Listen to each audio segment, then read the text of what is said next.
Yes! Yes, yes, yes, yes, yes, yes!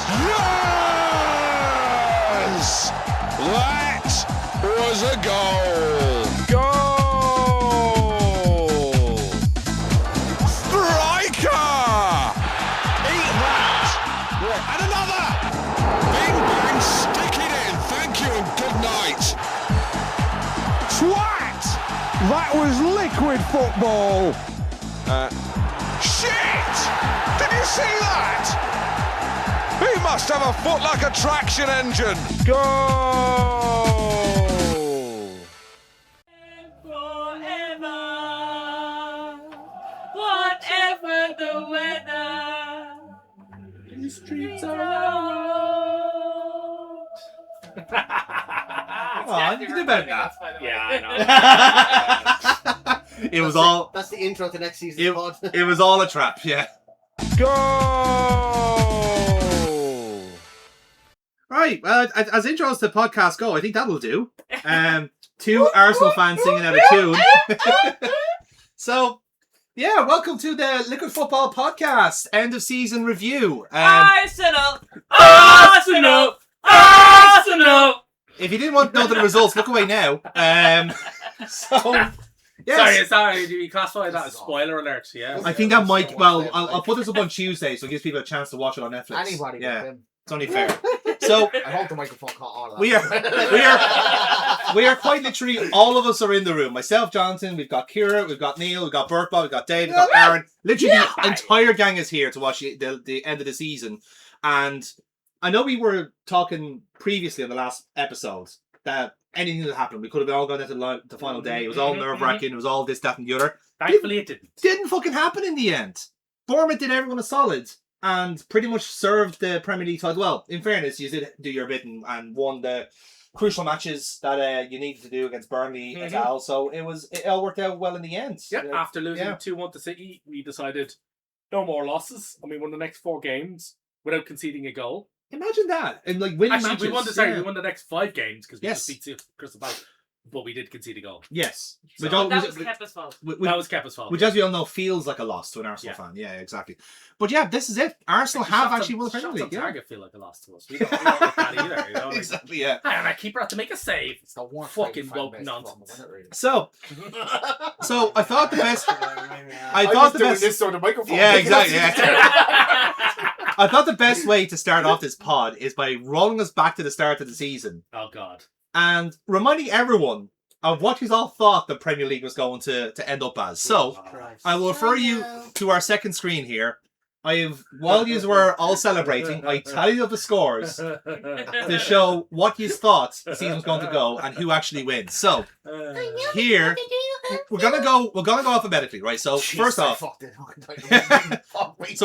right? Okay. Here's Aaron's actual title, actual official league table first, from top to bottom. Wolves, Burnley, West Ham relegated. Spurs 17th. Forest, Palace, Leeds, Everton, Newcastle, Fulham. Chelsea start off the top 10, followed then by Brentford. Keith Andrews is Brentford, of course. Easy to forget. In the Conference League is Brighton. Then we have Sunderland, newly promoted, and in the Europa League this year, as is AFC Bournemouth. Palace likely to follow them should they win the Conference League final against Rayo Vallecano. Then your Champions League teams are Liverpool in 5th, Villa 4th, United, resurgent under DCI Michael Carrick. Big Michael.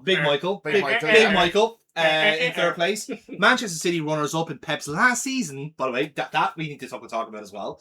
And then Arsenal top of the league. So, let's go one by one, shall we? Aaron! This is how you thought this league was going to go. Here you are on the left-hand side. You thought going down was Burnley, Leeds and Wolves. Not bad. Not bad. All things considered. 2 out of 3 isn't bad. You figured Crystal Palace would be in the Conference League. Again, not bad. Europa League spots in their hands. Spurs 7th. Newcastle 6th. In all fairness, he is 1 digit out from the Spurs one. In fairness, there are reoccurring themes through all of our picks here. We all thought Chelsea were going to be better. We all thought Spurs were going to be better. Yeah. So Aaron, you had Villa, Chelsea, City, Arsenal, and Liverpool as your top pick for champions. Because I didn't expect Liverpool to fucking capitulate the way they did this season. And so, Bert Bot, we'll go to you next. So you had down as your bottom three Burnley, Bournemouth, and Sunderland. None of So the two of W's. the teams going to the Europa League you thought were going down to the Championship. I am just shocked that I didn't put any of the W teams in there. They're usually my standard. I feel like you kind of relegation. overcompensated for being such a W hater. Yeah. Not women, just W's. Okay? So, Oh, you no, have... she hates them as well. Yes. It's very much a self-loathing. Then you have Leeds, Everton. You had Wolves 15th, which is the most optimistic. Holy shit. I was definitely trying to You were trying too hard there. make it up to all the Wolves fans. Yeah. Yes, they are. Then we had Brentford, West Ham 13th.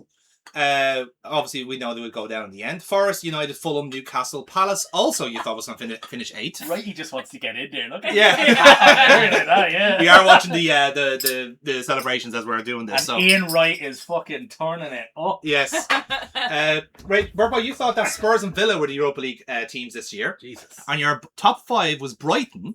Not a bad shout, in fairness. No, they no, would make that's up good. Europe in the end. Chelsea 4th. Everyone pretty much thought Chelsea was going to be 4th this season, to be fair. Arsenal then 3rd. us all! You were the most pessimistic on Arsenal. You thought they would be 3rd this season. Mm-hmm. And Manchester City 2nd and Liverpool. I'm delighted I'm wrong. Yeah, that's, as I said, your pessimistic approach worked. Not in the points, but it definitely worked in real life. Kira, let's go to you next. Oh no. Your bottom 3 was Leeds, bottom of the pile, which as a Chelsea fan, that's fair. That's fair. I think that's expected. You had Sunderland going down and Wolves. Yeah. So 1 out of the 3. Again, a lot of people went for Sunderland there and they were proved wrong. You thought Burnley were going to survive. They are a yo-yo team, Yeah. so that's why. You put faith in Scott Parker's Burnley to stay I up. did. Big Scotty Yeah. P. West Ham though, you had down to 16th. Bournemouth, Everton, Yeah. Fulham, United. You had Spurs 9th, which is the second lowest guess amongst us, I'd have to say. There's one substantially worse that we'll get to in a minute. You also had Palace down in the Conference League spot. Villa and Newcastle were Europa League teams. And your top 5 was Nottingham Forest, Man City, Arsenal, Chelsea and Liverpool as your pick for champions. As far as wasn't a bad shout, to be honest with you. At the time, yeah. At the Yeah. time when we Because at the time we made this, At the they were time we still made a this. Conference League team. Yeah. Yes, At exactly. the time we made this, that wasn't a bad Yeah. show. Next up then is Dave.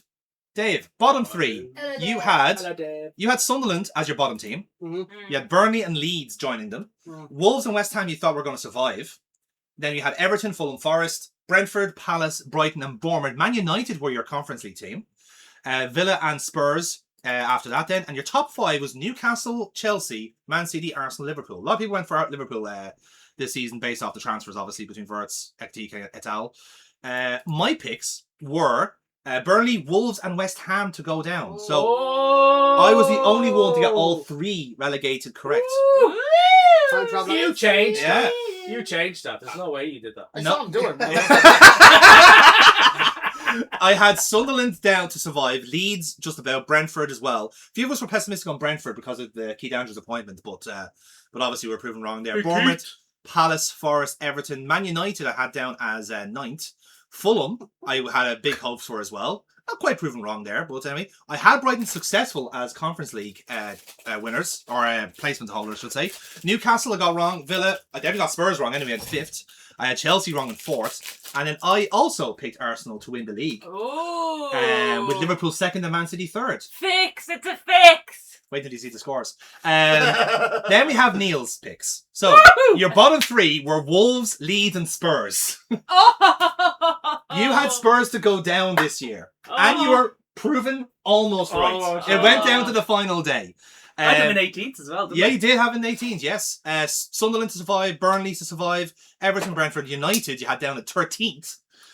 Which again, if they didn't sack Amorim, I would have kind of sold you on that one, to be fair, yeah. Oh, we were 5th when we sacked him. Yeah, To be fair. exactly. We You were were in a a lot better decent this year than we position, thought we would be. in Yeah. fairness. You were sliding down the fucking Yeah. difficulty curve like the fucking banana split. Like, it was terrible. Like, To be fair. Then we have Bournemouth, West Ham. You were very wrong on West Ham, and that was your downfall. Because you had West Ham up in 10th.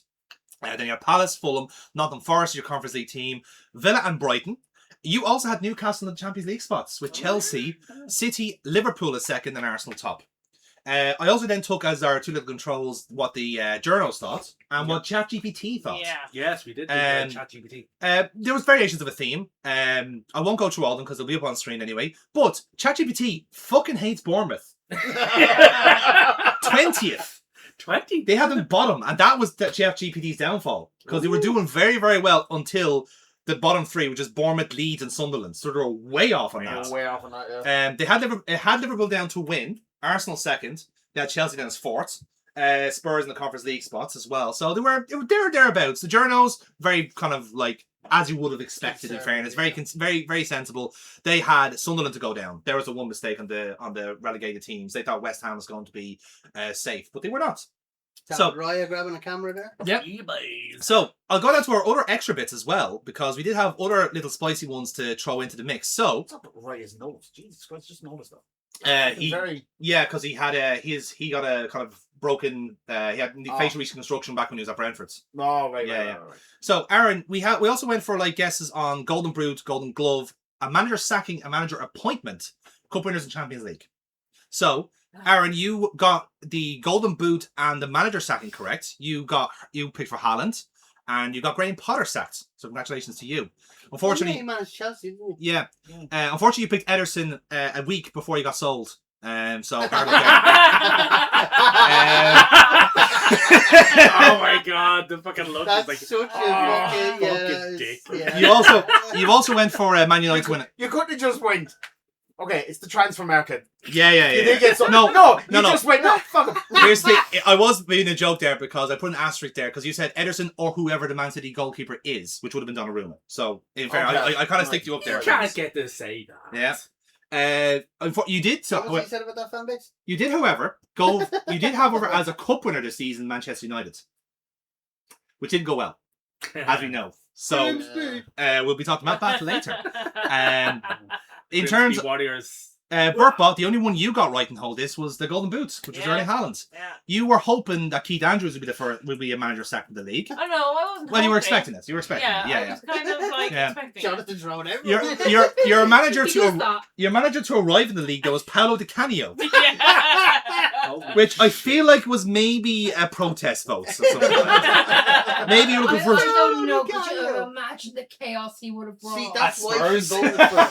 He would have been the perfect chaos merchant in Spurs. To be fair, yeah, exactly. They picked the wrong hard ass. 100%. Then we have Kira. Not too bad on the individual picks. You went for Chippy Chips as top scorer, which did not turn out to be the case. Yeah, but you were the only person out of this group to get a manager arrival correct. Yay. You successfully picked Ange Postecoglou to return to the league. I thought that was ridiculous. Yeah, and it still is. And Ridiculous. you also successfully predicted Arsenal to get to the Champions League final. Yeah. Because you have them down as Champions League winners. Yeah.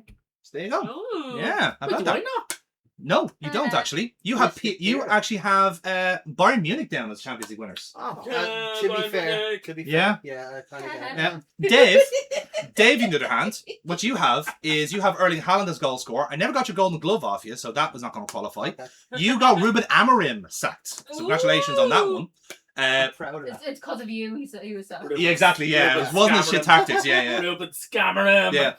Unfortunately, you did not get your dream as a Nottingham Forest Cup winner, unfortunately. Nor did you get Bayern Munich into the Champions League final, so hard luck there.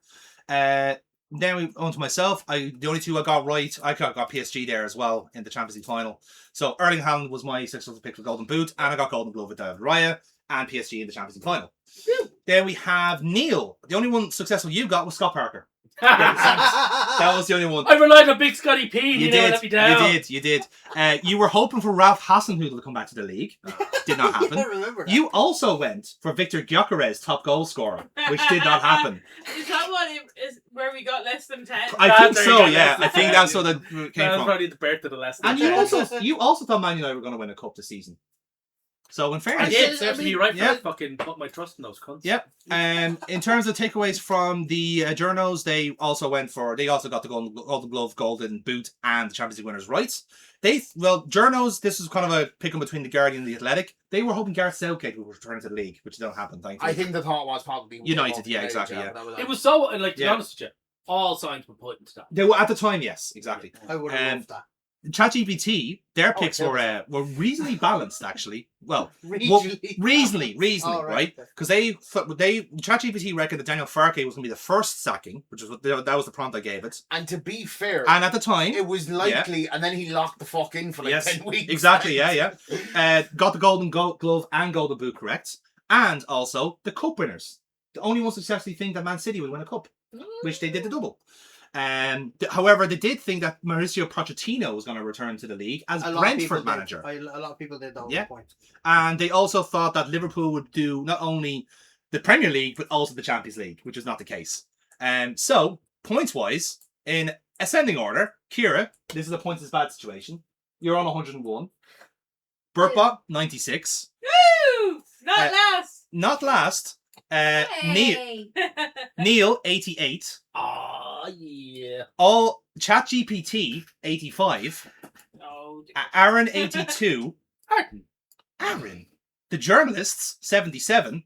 Dave 76 and myself by a point 75. Oh. So it was the relegated teams that saved me in the end. I can't tell you who will win, but I'll tell you who will lose. That's the only thing. So that was our prediction. So I suppose from that, what's been the outside of Arsenal winning the league, because that's always been the kind of the biggest story. Yeah, talk us through. Let's go around the table. So what's the biggest story for you? We'll start with you, Neil, in terms of the biggest story, because obviously Arsenal fans in the room here, this is the biggest story for you.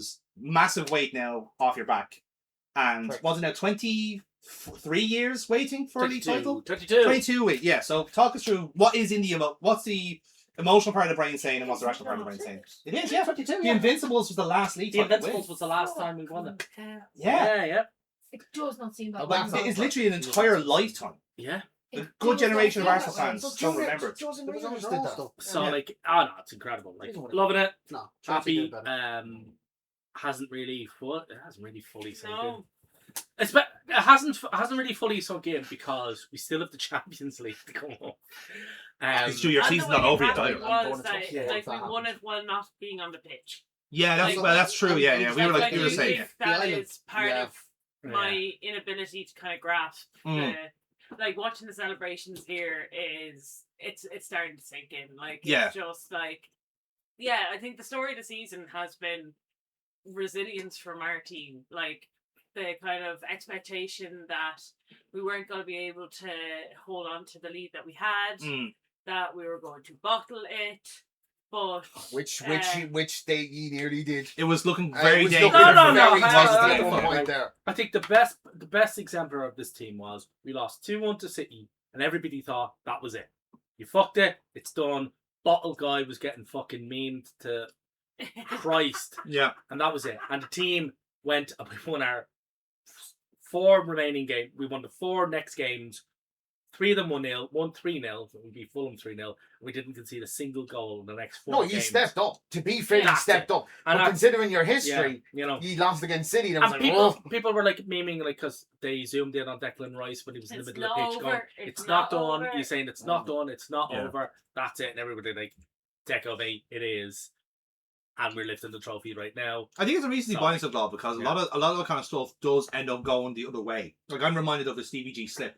Yeah, the slip and then the whole thing, the run. That was before the fact. That was when that was when we hounded. We had that game against United where we beat them 3-0. It was 3 penalties, and that was the big kind of huddle. And he literally said the word, "This doesn't slip now," and 2 weeks later he slipped. You know what I mean? And that's the sort of thing where that can go against you with that main character energy. Well, this is actually one of the few times where it actually works in the team's advantage, I think. But I suppose from a non-Arsenal point of view, I think ultimately I think one of the biggest themes of the season is squad depth. It's the fact that it's not enough now to have a good kind of 11 or 16 players that can win you any given game, but to go across a full season with the extra Champions League games, you're essentially at one point going for all 4 trophies. Yeah, which again was a similar situation that Liverpool were a few years ago, and Liverpool did not have the squad at the time, but Arsenal kind of did. Yeah, it's very worrying how many serious injuries are now. Yeah, and that's down to loads, in fairness. And to Arsenal's credit, normally your season's derailed by long-term injuries, which didn't really happen this season, in fairness.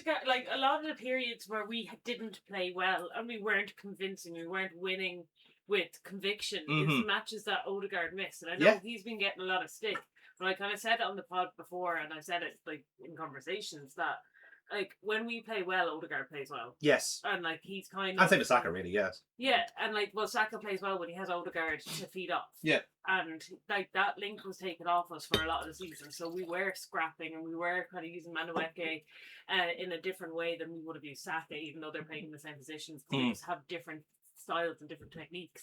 So it wasn't as free flowing and it wasn't as. I suppose only 2 games we've been able to field our first choice from 4. Yeah, like we didn't have a striker. Like we had Gyökeres, who was brought in as I don't think he was brought in to be the number one. A squad every option. single match. Like Havertz was there, but he was injured for most of the season. Tore his hamstring. Yeah. So like we actually we did well with what we had squad wise and squad depth wise. Like Timber out for the last part of the season.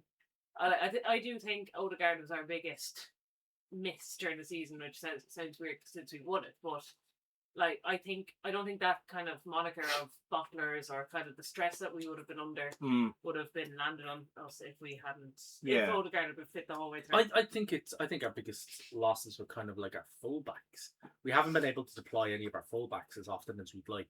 We've been missing We've been missing Ben White. Yeah. Benny Blanco for ages. Timber's constantly injured now.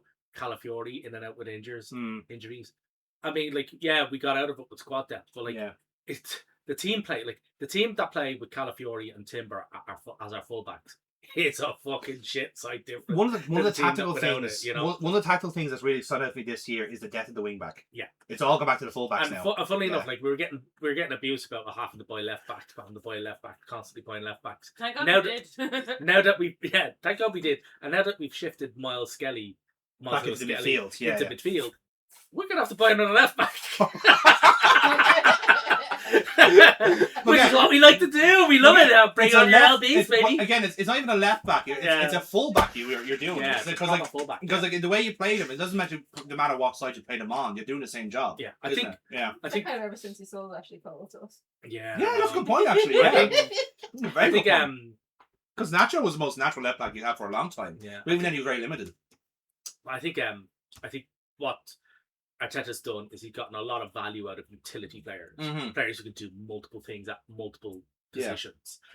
And we've seen that, like you don't need to buy a squad of 25 people. If you've got 20 players and maybe 10 of them can play multiple positions really well, you've got your specialists. You need your specialist centre backs. Cool, grand. You need a specialist centre midfielder. That's Rice and Zubi. You got your specialist attacking mid. That's Odegaard. Yeah. They don't play any other position.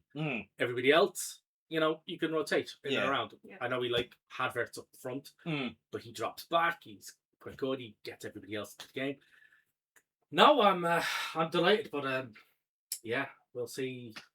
I think we've been as derailed by injuries as everybody else. It's just we've coped with it. You kind of rolled the bumps a bit better in a sense. Like we've had season after season of like we're finishing second because of Odegaard's out injured. Because Ben White injured. Because Tommy Asu. Saliba. Saliba did his back in the 2020 was it 23-24 season? Or 22-23 season, something like that. Dropped off. Yeah. Lift there. Yeah. But like we just didn't this time, and I think like we were just due it. We were due that piece of luck, and like it does come down to it. And I know we're also going to touch on it, I'm sure, because no way Aaron's going to let us be so happy.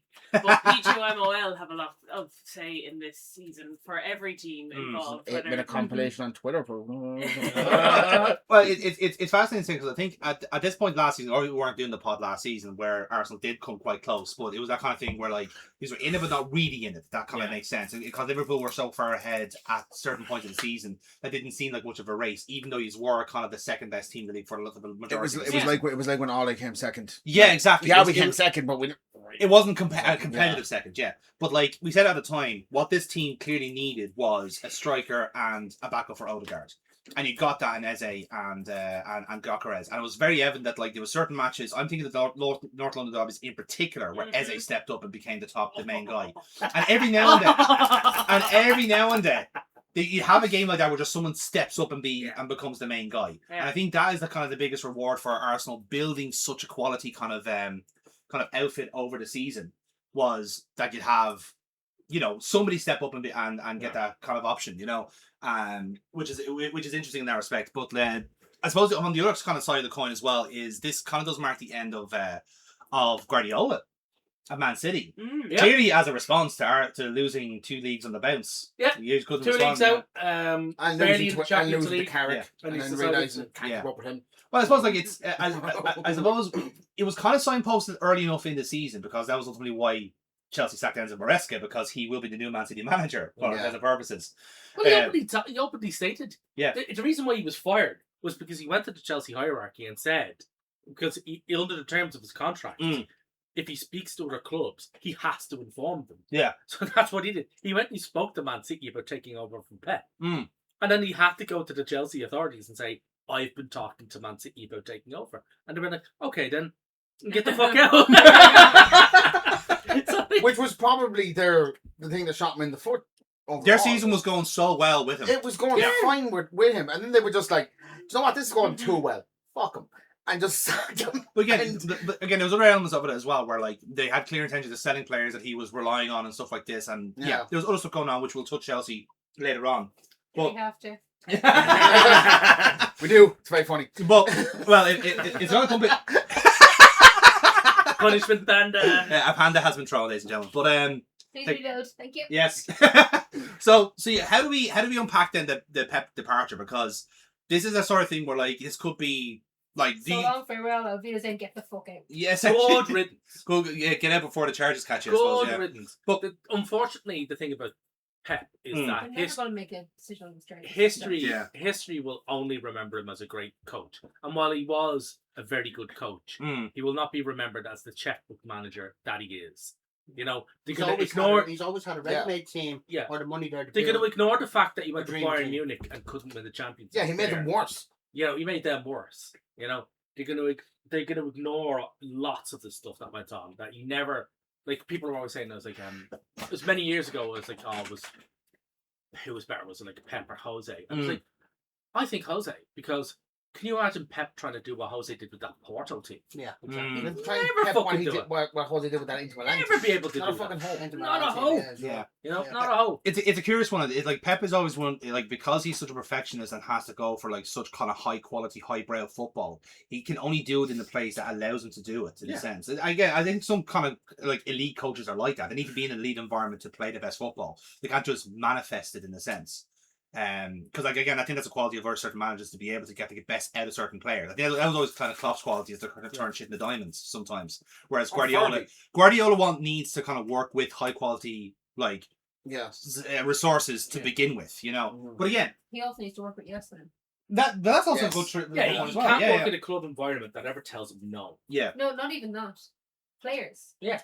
What creative players has he actually allowed to be creative?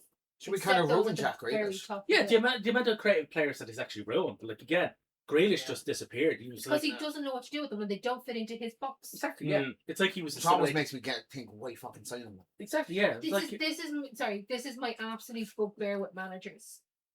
Why are you hiring managers with a subscribed system to come in and manage your players and your teams, instead of managers who can fit the players that you have and the resources that you have into a system that will work? That's would have been my biggest theme, and I'm glad you brought it up, because this is one of the things I wanted to bring up as well, was that so many clubs made that mistake this season of having a prescribed manager that is so wed to a style that it actively doesn't suit the players that they have. Like United's a classic example, Ruben Amorim. Spurs, when they had that ridiculous era with Igor Tudor. Like, I think the Thomas Frank thing is unfortunate in a sense, because I think that was a bit derailed by injuries at the end. But there was a lot of poor decisions, but Kudus going like losing the entire season, and Kulusevski not coming back, and a lot of other players that he would have used not being there definitely derails him. So he has to go to a style that's very tedious. Like, he's not able to go for the players that he has, you know? Could you argue that Keith Andrews didn't subscribe to a specific system and use the resources that he had? Keith Andrews, that's the reason why they didn't. Absolutely, 100% agree. Because Keith Andrews doesn't have a style. He just has set pieces, and that is one of the talking points of this. It is. It absolutely is. Set pieces are dirt. They should be gotten rid of, because it's the only way Arsenal won anything. Scaffolding FC. Fuck all, y'all. Just saying. Seppi, Sepsi, I don't know what podcast this has been in, but I don't know where it's from. Where's the scaffolding coming from? Yeah. There's some. I actually think it's a Liverpool dickhead who keeps saying it.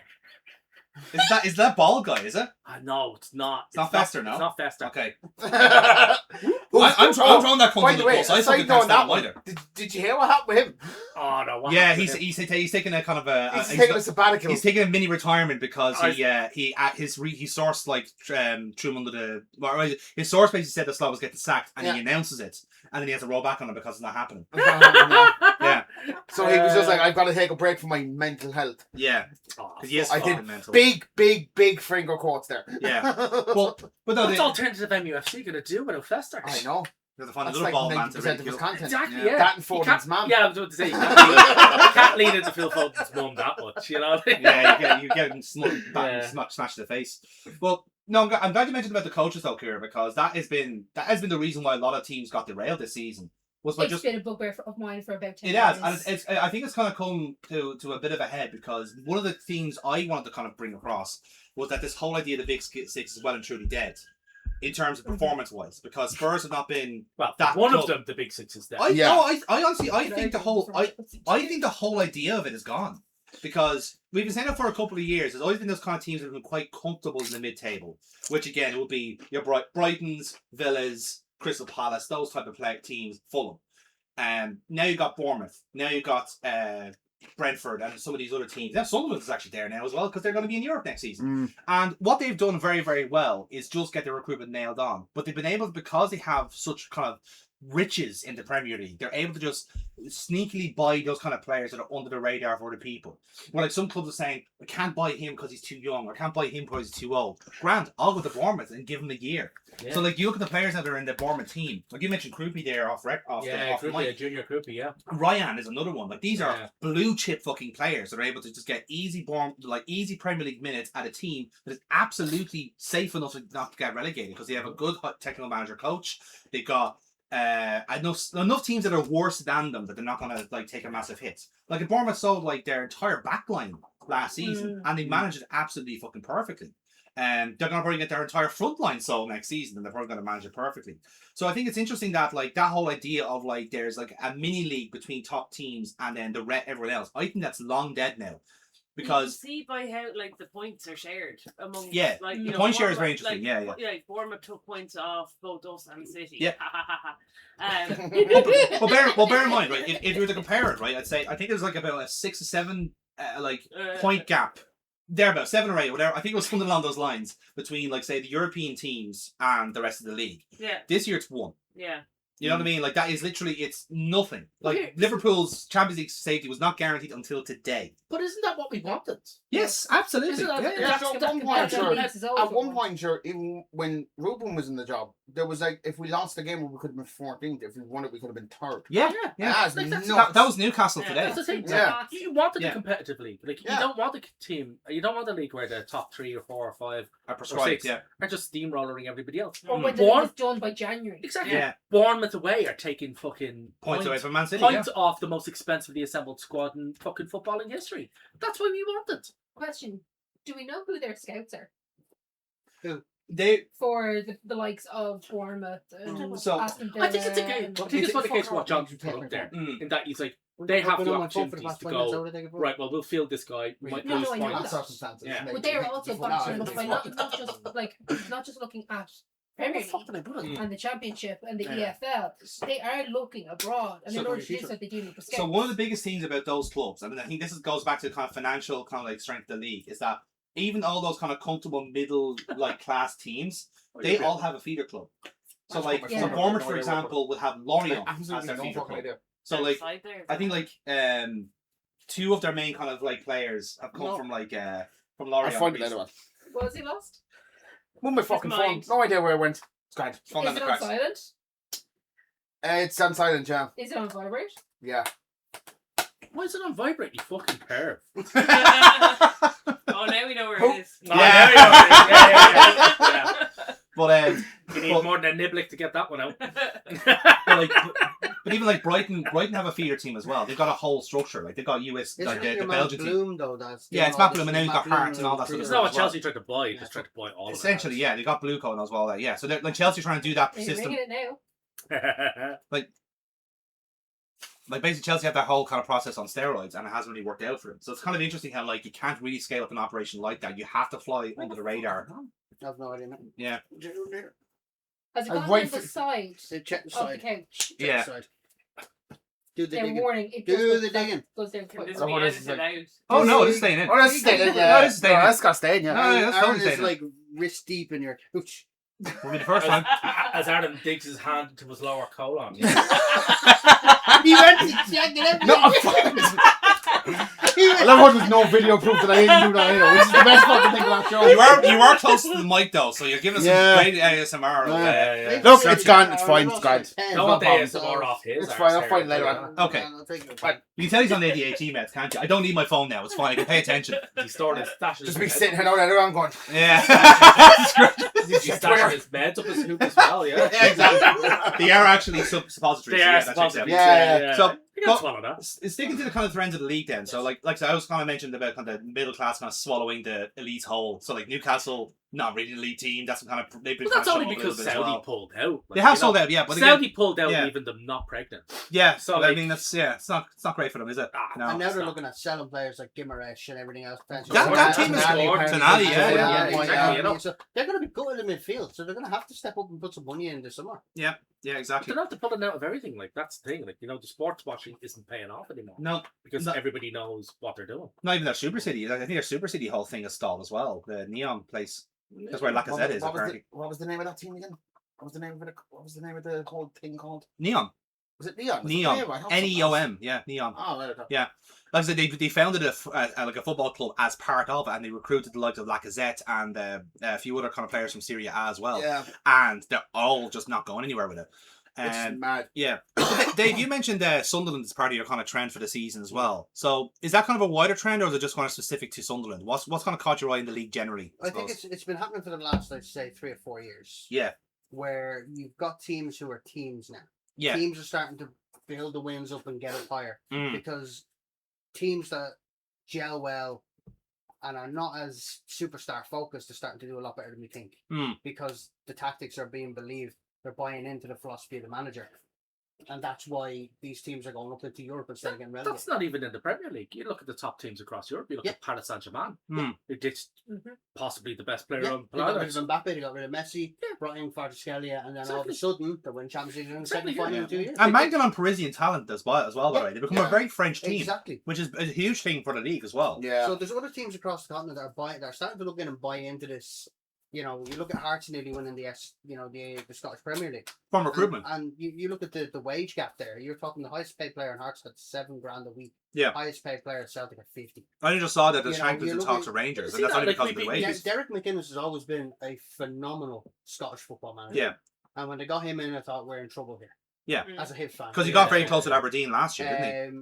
Was it the year No, before? yeah, there was a point where he was going to go back It was to the year Aberdeen. before, actually. Yeah, year before, He yeah. was Sorry. going to yeah. go back to Aberdeen, then he was like, no, I've been there, done that. Yeah. But look how close he got. Yeah. And that was just a team of players who And bought really, into really his what philosophy. screwed in at the end was the awful run of form. Yeah, look, the Motherwell game where they drew that loss in the That was the same thing with our. Like, we had a bad run, we had a bad 2 weeks there, and that's when everybody thought we fucking bottled it. I think if that bad 2 weeks had occurred about 2 weeks later, yeah, we were fucked. Yeah. But it occurred yeah. early enough Yeah. at the start, early enough towards the end of the season that we could like consolidate. Go right, lads. That's it. No more goals. No more losses. I'd also make the Fuck point this that shit. Just on that, Yeah. very quickly, our bad run of form coincided with Zubamendi's run of form after he played like every minute. He looks exhausted. He was exhausted, but like he was basically holding on until Odegaard was back fit enough to go into the squad, and it actually worked out well that way. But yeah, I do think those that are connected there. Same things with Gyökeres as well. Gyökeres was never meant to be played every single game. Havertz goes. Which is mad to say about it. Havertz Like goes. £100 million striker. It wasn't even that actually. It was much cheaper than that. Yeah. It was much cheaper. Yeah, he was only like 40, 50 million. Was he only that much? Gyökeres was 60. 60, yeah. 60 million. But still, even for 60 million. Sorry, 60 million euros. Yeah, euros, not pounds. Not pounds. Like about 50, 55 million pounds. Yeah, we're not talking Queen sheets here. Yeah. like that. That's to say, like again, in the current market, bear in mind that Nick Voltemata was 75 million. Yeah. So factor that in, like that, like market values of players is fucking shot worldwide. You look at Isak, who cost 100 and something million. You look at Yorker, but who scored more than 10 goals this season. To be fair with the Isak thing though, he had what, 2 or 3 seasons more with than 10 Newcastle. league goals as Yeah. well. Oh Like, my he was god, proven shit. James going to what they thought at the time was a rival. Yeah. So that price But- tag makes sense in the But grand how scheme many of of them things. are set pieces? Because they don't fucking count. Set Neil. pieces don't count. They don't count. Scaffold Epsy. So Dave, do you buy into the set piece? This Do next you one, buy sorry. into the kind of set piece narrative that like some outlets are pushing into? Like, have you? Yes. Do you believe? Didn't ask you. I'll speak on his behalf. Yes. Dave will refer to as Dave, spokesperson. have you got a facsimile of his accent yet? Arns. Ardens. Ardens, yeah. Ardens. Jay's up a state. Not yet. Gotcha. Not even denying it. He's going through a hot flush to both. Was it? Yeah. Fucking hell, my Set body piece, just like- heated up. When I It's realised... just falling away. That's what it is. The phone's doing its job. It's been literally 5 minutes since any contact with his phone. Yeah.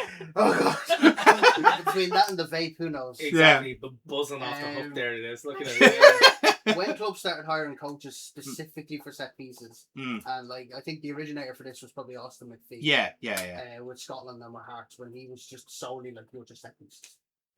But that's been brewing for the last few years, though. This isn't a new thing. Yeah. People giving Liverpool stick because they heard of throwing coach. Yes, that was Thomas Grandmeyer, who I ironically was done stuff at Arsenal. It was a fucking. I think it was Richard Keys. But now it's the norm. I think it was Richard Keys. Like, you just put it over your head and you throw it in. Like, Yeah, but again, that's the gamma nature of it, because the whole point of him as coming in as a coach was not to do about the throw-in part of it, because a lot of it was about the fact that he can do the long throw. Yeah. No, it wasn't about that. It was the fact that like they ran the numbers and said the most frequent time we lose possession is from a throw-in. It was like only 18% of the time you took a throw in. Yeah. It stayed with the team who took the throw in. Exactly. 18%.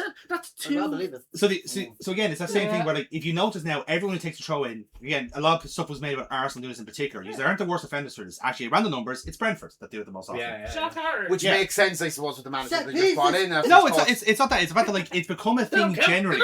It's become a thing generally in the Premier League. For years. Yeah. That clear. I know, like there's a few trends. I There, think, you've got it on the Yeah. tape. yeah. It only is annoying when we do it. Everyone else is free to It's actually do it. yeah.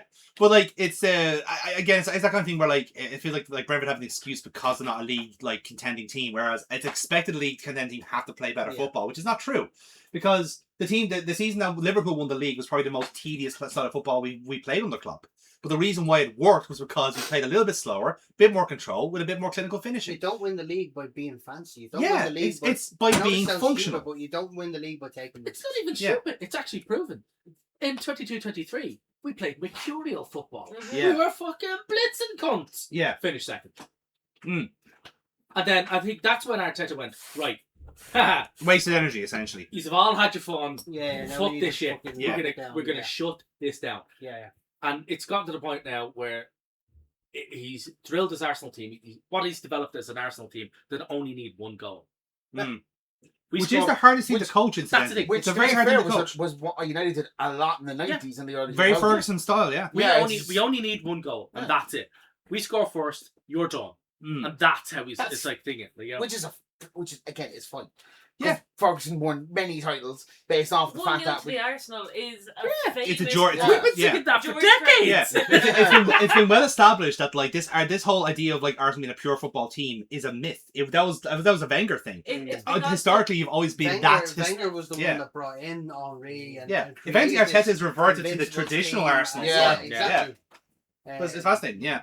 But no, I suppose like Sunderland have probably had they have statistically had the best season a promoted team has had since Sunderland. I have to admit, I have really enjoyed the Sunderland run. It's I fantastic. have really loved Since Ipswich, when Matty Holland got Ipswich. Yeah, that's a good one too. I have actually, really loved what Sunderland have been doing right now. Mm. Xhaka coming back in, he's an proving that immense he can run a team. Yeah. And he's just been immense. He's been brilliant. They really put the shits up us when we played them. It is a great example of what you can do when you have the right recruitment with the sheer amount of money. Because Xhaka was the perfect signing for that as well. Yeah. Because he's left Arsenal and came to Leverkusen and whatever. But it was like he also wasn't that old. No. So he wasn't like a 36-year-old coming back in like Jordan Henderson going into Brentford. Yeah. He's a midfield like 30, was he like 33 when he joined like last season? Yes, about that, yeah. So that's a perfect age for the Prem at the moment. If you're going to build a team around somebody, you build it around somebody who has a track record of being an engine room in the middle and is reliable. Yeah. Just a stone cold reliable midfielder. And that's what they do. Oh, you got Xhaka in, Grant. That's the midfield already sorted. Everybody listen to this guy. Yeah. And then Xhaka dictates everything. He's been there with Leverkusen. Yeah. Was he in the Leverkusen? Yeah. He was in the Bundesliga winning team. The Yeah. Invincible. He was the captain of it. Yeah. Team, He's captain of it. Why wouldn't you bring him in? If you bring him in, that's it. Your team has to listen to this guy. But there's also sorry, Kira, go on, Helen. Just saying, like, you could, every time you look at a team that has gone on a winning run of like titles, you can pick out that midfield player immediately. Yeah.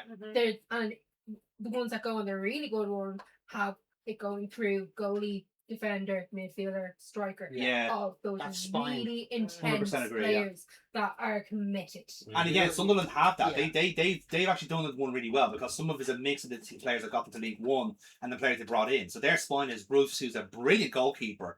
The league has slept on him in terms of recruitment. Don Ballard, who got them to the Premier League with the winning header. Was it second? 09, was he still with Sunderland? He's a squad player now. He'd probably leave, well, but yeah, he was there. Yeah, exactly. Yeah, he's there when they went back up. And then you had Xhaka, who's like their new kind of essentially club captain, literally there to be club captain. And then up front you've got like Brian Brobby, who I've really enjoyed. Robbie's been hilariously good. As well, yeah. Right, Ten Hag wanted to bring him to United years ago. Yeah, and he was laughed off with it. Yeah. And he's been proven right that he would work in the fucking Prem. But what's also there, and then I think the only reason that Bobby's not getting more kudos, more credits, is because of Igor Thiago. Yeah, that's true. Yeah. There's no point. Thiago's been a revelation. And also, it's also the fact that like Sunderland don't score as many goals. So it's almost like a surprise when they do win a game. It's like, oh shit, you've scored by more than one goal. Holy fuck. Because a lot of them are from set pieces, so they don't count. They don't count. True. No. That's quite. We're never going to get He's into joined this. second for most saves. Literally season. never. That's a great stat. That's a good one. That's a great stat. Pickford number 1, is he? No. Angry. No.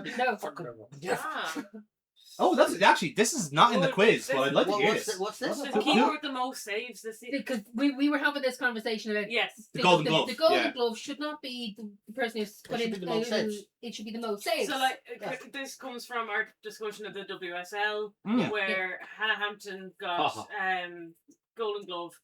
She had barely any shots to save. Like whenever she it was in fairness, she didn't have much to do because she had a good defensive forward. When your team is fighting for survival, Courtney Brosnan is the goalkeeper in the league. Like she pulls off. I think she had 14 saves against Chelsea one of the days. She was on fire. So you're talking about who's got the most saves in the Premier League? Saves. I would say Fulham's keeper. Bernd Leno? No. Not even close. Southampton keeper. Who's not in the league? Who's on the league? Sunderland keeper. You know, Royce is joint second. Kira just said that. With Kelleher. With Petrovic is that's who he's joint second with. Kelleher is fourth. I'm going to say Raya. Third. No. Raya is. I'd be surprised. Oh, is it Josie Sa? The Wolves goalkeeper. Is it West Ham's He keeper? is 17th. West. Jesus. 17? That was terrible. Oh. Who is West Ham? Areola would be. Areola? He is 16th. Okay, never mind. Dubravka.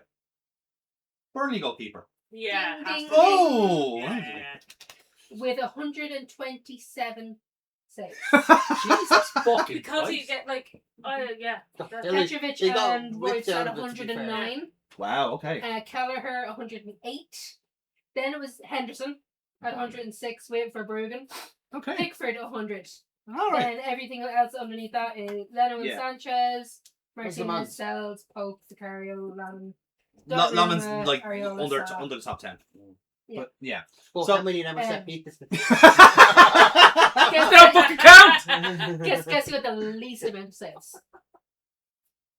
Donnarumma. Now, this is also including the fact that you also can have as many games. Yeah, that's what I'm trying to figure out. So like, it's probably some Carson. Yeah. No, what's your man? James Trafford. Freddie Woodman. No, you're the United keeper. Lamans. By the Turkish lad. I can't fuck. Bayandir. Oh, Bayandir, yeah. Bayandir. No, give you a hint. Donald. He's English. He's English.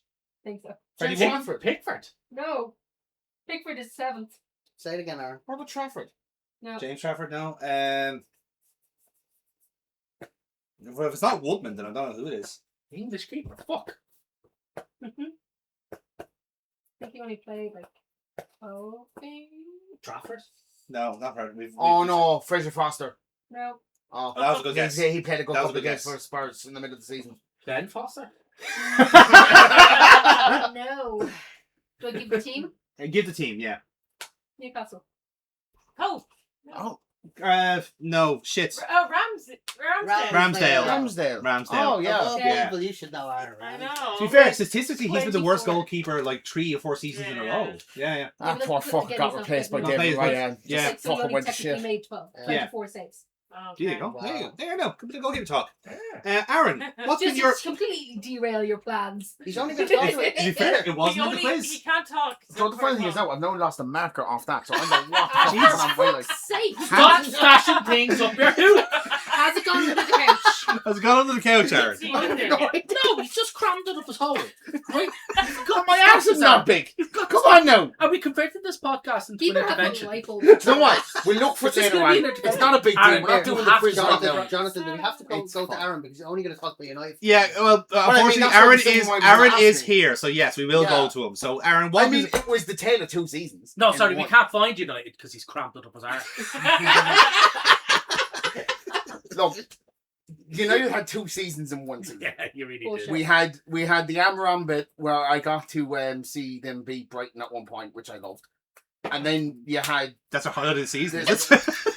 no, I just loved it. It was I got to see a team. Oh, you were there. Miami. Sorry, of course. Yeah, I forgot you were there, there. Yeah, sorry. The The way your friend was like, I saw them win a game once. That was good. Yes, that was the way you said It it. was like at Sorry. the end. well, considering the fact we didn't It's win like a lot the- on the Ramblers. No, that's true. That's true. Sounds Yeah. like the end of Blade Runner. I've seen things you've never imagined. All of these will be lost. With Then- CTE in the brain. But then we had a fucking Carrick come in, which I think was a joke at the start because of the fact that Fletcher was, Big Michael. but ended up getting the most points of anyone going into the end of the season. Yeah. We played some great football. We seemed to play the players at the position that they're meant to be fucking played in. Shot And then on top of that, we ended up coming 3rd. He's gotten the job permanently and did a press conference before the game currently where he was just like, am I meant to be happy with 3rd? This is Man United. I'm not celebrating 3rd. Yeah. We're celebrating everything else. Why not? Spurs celebrate 17th. Do you not And believe how? this marker? Okay, I showed up my hall again. He admitted it. Go. He admitted it. It Go. is it on Do I tape. need to get Amy on the phone? Coat it in Vaseline first. Oh, Amy, not Chloe, not my No. partner. No. Oh, I'll get her on the No, phone. because they give you more skin of Amy than But like overall, it's been much better than I kind of expect. Obviously, based off the fact that I expected us to come 10th this season. The lack of European football, do you think that helped? Yes, 100%. Yeah. Oh, absolutely. Which means one game a week.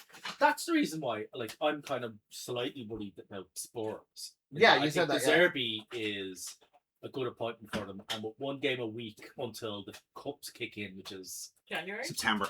September. Well, you see, they'll be in the second round of the Carabao Cup, so they Oh, actually yeah. be in there earlier. But it's only like a matter of weeks. It doesn't really matter. yeah, it yeah, doesn't really but matter, like, yeah. like one game a week But they really won't- they fucking helps the won't have team. Europe.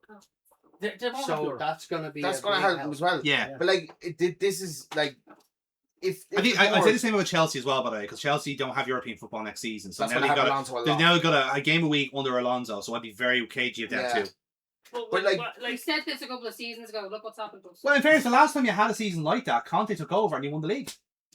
So and you're also doing fine this season until you fucking sack Maresca, which I still don't understand. Like, that's the biggest baffling. Well, I think because Todd Bowley doesn't even know how many people play on the team. They had to fire him. He was talking to City. But He said them they himself. But they he was must talking have to known City. he's not a long-term replacement. They must have known that if City come even sniffing around him. They keep giving people like 8-year contracts. No, they don't think people are temporary. Well, that's fair. That's fair. Todd Bowley thinks Chelsea can win the Super Bowl. Todd Bowley. Anyway, back to United, because that's what we were talking about. Sorry, yes. That's done. I trust Carrick to do... Bunch of flukes. I trust Carrick to do a good job based off of how good we played this season. Yeah. Until you finish 18th next season. Is that a kind of that okay? sort of recency bias in that? No, Amorim had set the bar like subterraneanly. I will know, right? This is where it boils down to, right? All Carrick had to do was lift his feet to clear it, and that's what's so much better. If they're gonna do it, right, they've got to do three things, right? The first one they've technically already done. They've signed all the backroom staff again, so they're all back in, right? So that's a big part of the job. What about Two, Xerxes, though? they need to completely. What Jay-Z? Sure. Two, they had to completely rebuild the midfield, which seems to be the optimal thing doing in the summer. Ederson's nearly in from Atlanta, but I have no idea how good he is. He's solid. He's solid. I feel like paying $30 million on a player that has a year left in his contract. I wouldn't worry about it. It's in all fairness, fine. Man United are very much in a beggars cannot be choosers sort of. Well, I know that, yeah, but like we can't. This is where a lot of managers have failed under us. Bring back Mourinho failed under us because he didn't have the right personnel in the midfield. Ole No, failed under he us. failed at you. No, hold on. Mourinho failed because he lived in a hotel for a year. Well, Because he didn't like Manchester. Yeah. Bar that, it This was is because he Hugo. had the personnel in midfield, and they brought in Pogba for $100 million, who's fine. Bring him back. But the problem with Pogba is that you need to have someone good behind him and someone good in front of him. Otherwise, he's going to be a bag of shit, which he was. But he didn't do that with France, and he won the World Cup with His hair France. looked deadly, though. His hair looked deadly, so that was close. Right. The other thing we have to do as well is sign another left back, and we have to sign. When you sign left backs, it's okay. Yeah. Well, you have Well, We they do don't have sign left back. That's how it is. You have Well, yes, they Luke kind of Shaw. need a You left don't- back you because The they're last time we signed the left back was Luke Shaw 20 fucking years ago. Yeah, And look he's how good still there. Yeah, Yeah. you have him. So Put you don't need McDonald's anyone. It might FM say if he's still there. He doesn't You leave. don't need anyone. You've he got Luke insists Shaw. upon himself. Yeah. He insists upon himself, You've yeah. got Dorgu. Shaw and came you've back. got Shaw never fucking left. Yeah. We need another left back. No, you've got Dorgu. We and Shaw. also Stop possibly being might. greedy. And also the fact as well that Arsenal apparently need Madrid 15. might come in for. I'm just ignoring him now. Also, Madrid might come in for Delors, which is half of me's like. Maybe United could buy you. The other half of me is like, we haven't lost a single game he started in. That's an interesting nuts. stat. That's like he's like a good luck charm. We Yeah, had that we with haven't Lovren lost for a a single while. game he started in, so I think He doesn't do anything good, but he also doesn't do anything bad enough to lose the game. except for every time he decides to run forward and try and score a goal, I'm like, stick to your fucking lane, Yeah. which is behind the halfway line. Just stay there. Like Chill the it's fuck out, lads. it's a curious one. Yeah. I think United's success has been kind of built and it goes back to kind of Kira's point again. I think you kind of Kira nailed it in one. Is getting managers who don't come in with a kind of prescribed idea of how they should play football, but just suiting the players that are there. Yeah. Like Michael Carrick. Putting Bruno Fernandes in the number 10 spot is not a tactical or cultural revelation. No. It's common sense. It's common sense. It's working with the players you have and go, hang on, It's why don't I put the players in their natural positions? But Like- that only works to some degree. Oh, yeah, It only no, it- works to like right the ship. Oh yeah, If I you totally want to agree. win, if you want to win shit, Yeah. you Taking need notes a for cohesive performance, plan. Oh no, yeah. Does Carrick have that? Well, here's the thing, right? It'll be interesting next year Does because Carrick have that? Does Carrick Yeah. have a cohesive plan? What is Carrick's ball? Yeah. It seems You know? like that his cohesive plan is just. And it can't be just play the players in their preferred position. It's not even That's just lunacy. that, right? Wenger did that for years, and it didn't. Well, it It you worked saw to how a that point, ended. but eventually it died off. And well, it's also that the other quality of as well is that like United inherently are at the moment a very counter-attacking team. They're very much like which what is in our Solskjaer was. DNA anyway. We're a It is counter-attacking absolutely, team. but like, as Neil was going to say, it's one thing being a counter-attacking team, but there's only really one team that's actually won the league from being counter-attacking, and that's probably been Leicester. Yeah. If you really kind of boil it down to it, but again, Leicester was built off a kind of like almost like a flukily good defense. Yeah. You know what I mean? Like it's almost like because people weren't expecting it. they weren't expecting it, They'd only just come up. and it was So a, unless you're planning on feeding all your forwards Skittles Did he do vodka it for the all? next 4 years. Yeah. You know? you know. But again, I don't think you can get away with that with Champions League football already there. As Neil said, I think you need a more coherent plan. There's something more about players. Carrick that I feel like he's going to have two different game plans for two different tournaments. Maybe so. I think And maybe he'd be you're happy right. to Yeah. get out of it out of the league phase, Yeah. and get as far as the quarterfinals. But anything further than that would be exceptionally good. I'd also qualify as well that the third place almost like, again, don't take this the wrong way because it's not meant to be a kind of a slag in a sense, but the third place in this league at the moment is a bit flattering because when you do kind of boil down to it, like you're below us and Chelsea not doing well and all. Well, this is what I was going to say. You have Spurs having a generationally bad season after the generationally bad season they had last year. You got again the Newcastle project failing. Chelsea shooting themselves in the foot. Liverpool like having a falling out between the players and the manager.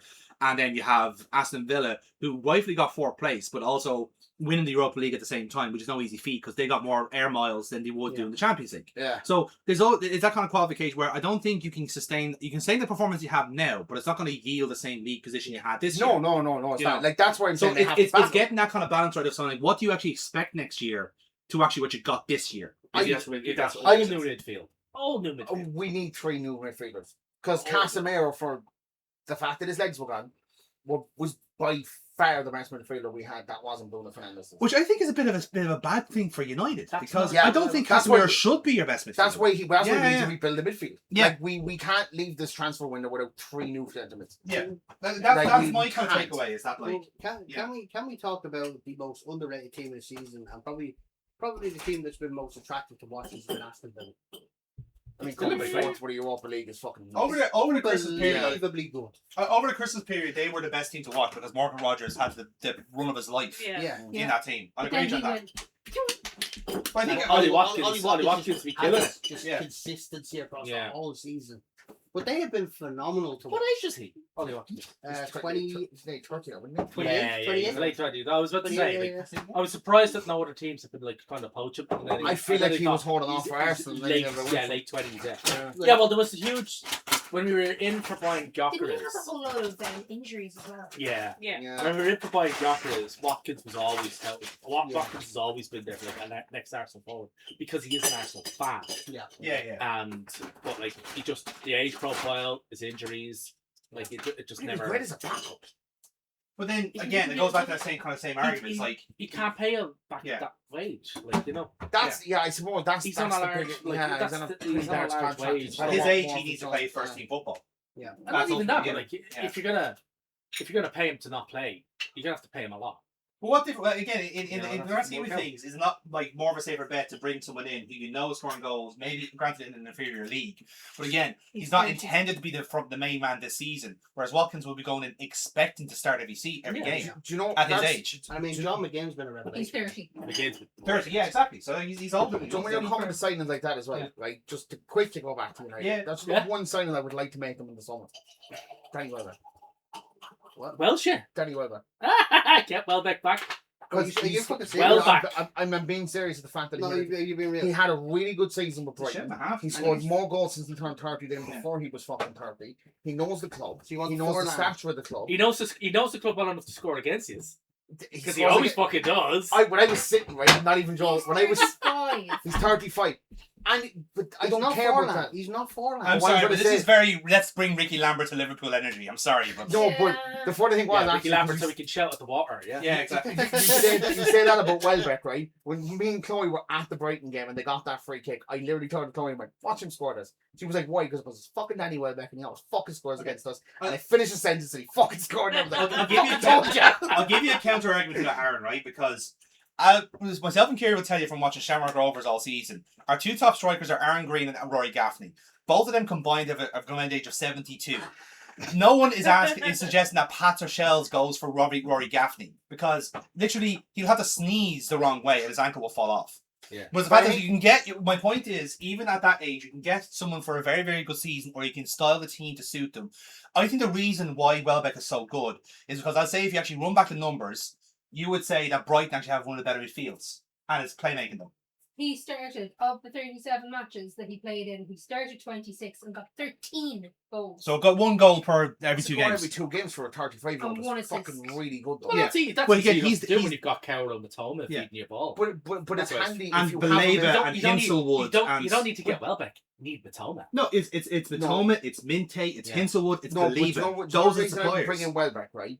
I bring him right back for one reason is the fact that you can use him in cup games, so you don't have to rely on fucking Chesko on the cup games. right? And Robert's been amazing as well. You've been slapping him up front for the early rounds of the Carabao Cup and the FA Cup. Yeah. Right? You're also playing the games before the Champions League games, so Yeah. you can rest Sesko. The other one as well is that it'll bring somebody in that is a winner at the club, because I think he has a Premier League medal under him. I can't remember if he won that. Was that Ferguson? Ferguson, I think the young player. Because near the end, and he knows how the club runs. It gets someone with a head and a shoulder that knows what the club is like. He came through the academy. It's like bringing Johnny Evans in for that year. I get what you're saying. Never expected Johnny Evans to do anything, bar the fact that he gave Bruno Fernandes the best assist I've ever seen in my fucking life. But you know what? It's a shout. We'll see how it goes. This is why you have no badges in our save. I'm just saying he's a player that I'm not going to say we bring him in so he can go 25 goals a season. But if it means that we can use him to rest Sesko once every so often, I don't see it as a bad sign. Okay. So while we wrap up this segment of the podcast, will we all go for a round of laughing at Spurs? Or more specifically, what was the peak banter of the season for all of you? We'll go around the room. Aaron, we'll start with you since you've ended our last segment. Banter moment of the season. You know what? I know most of them are going to go for Spurs, but I'm just going to go for the fact that Liverpool completely fucking capitulated, and it was very funny to watch, considering they won the league last season. I can't really go by that because I think the season was doomed from the beginning because of what happened in the summer. I think a lot of the stuff is kind of precipitated. But I'm still going to go with it. No, I understand that. Now, the only point I would agree with you on that is the Isak signing. I think ultimately that is the biggest mistake the club has made in a long time. Verts hasn't worked out for you either. Verts will come good. I've seen enough of Verts over the season, especially when he was there. Again, it goes back to that thing. I can show flashes. No, it's not that. It's not that. I think he said flashes, not flashing. Again, I would qualify. I would have the argument that, because we've had this discussion before, so he's fed up hearing me say this, but Liverpool needed a man manager, not a football coach this year, and part of that has stunted the embedding of the new signings. Yeah. And now with two of your big guys going, possibly 3 or 4 more, it could be a start of an exodus, particularly if they don't get rid of Slot. Yeah, I think that's the other part of it. I think there is going to be an impasse over the summer. It's either the players or the manager, and usually the manager wins that battle, but it doesn't end up the best in the long term. It's usually the players win that battle. Mid-season, yes. Yes. Outside of season, and when they're coming to the end of the contract with high wage bills, not always. Yeah, and like I said, a lot of those players are aging out, and they will be and experiencing a lot of grief every time they walk through the door. Yeah, that's the thing. You see, I think Burkbach put it very well when we were talking about it in about Salah leaving. Ultimately, a lot of it has been down to the fact that they just don't want to be there.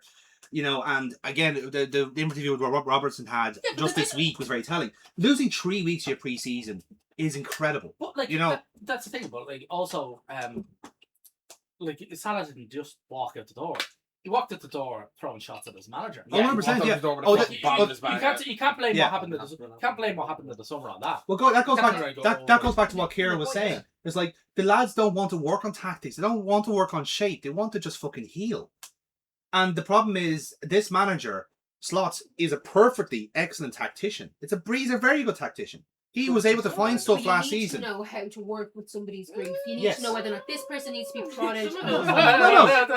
Let's be fair now. The stuff that he did to win the league last season with someone which is not his squad was very good. Just let them do what they were doing when they were winning. Not necessarily no, because his start from last season was grabbing. This season's not been. Oh, it's been very bad. Oh, I'm not disagreeing on that, but if you're comparing, this is the problem.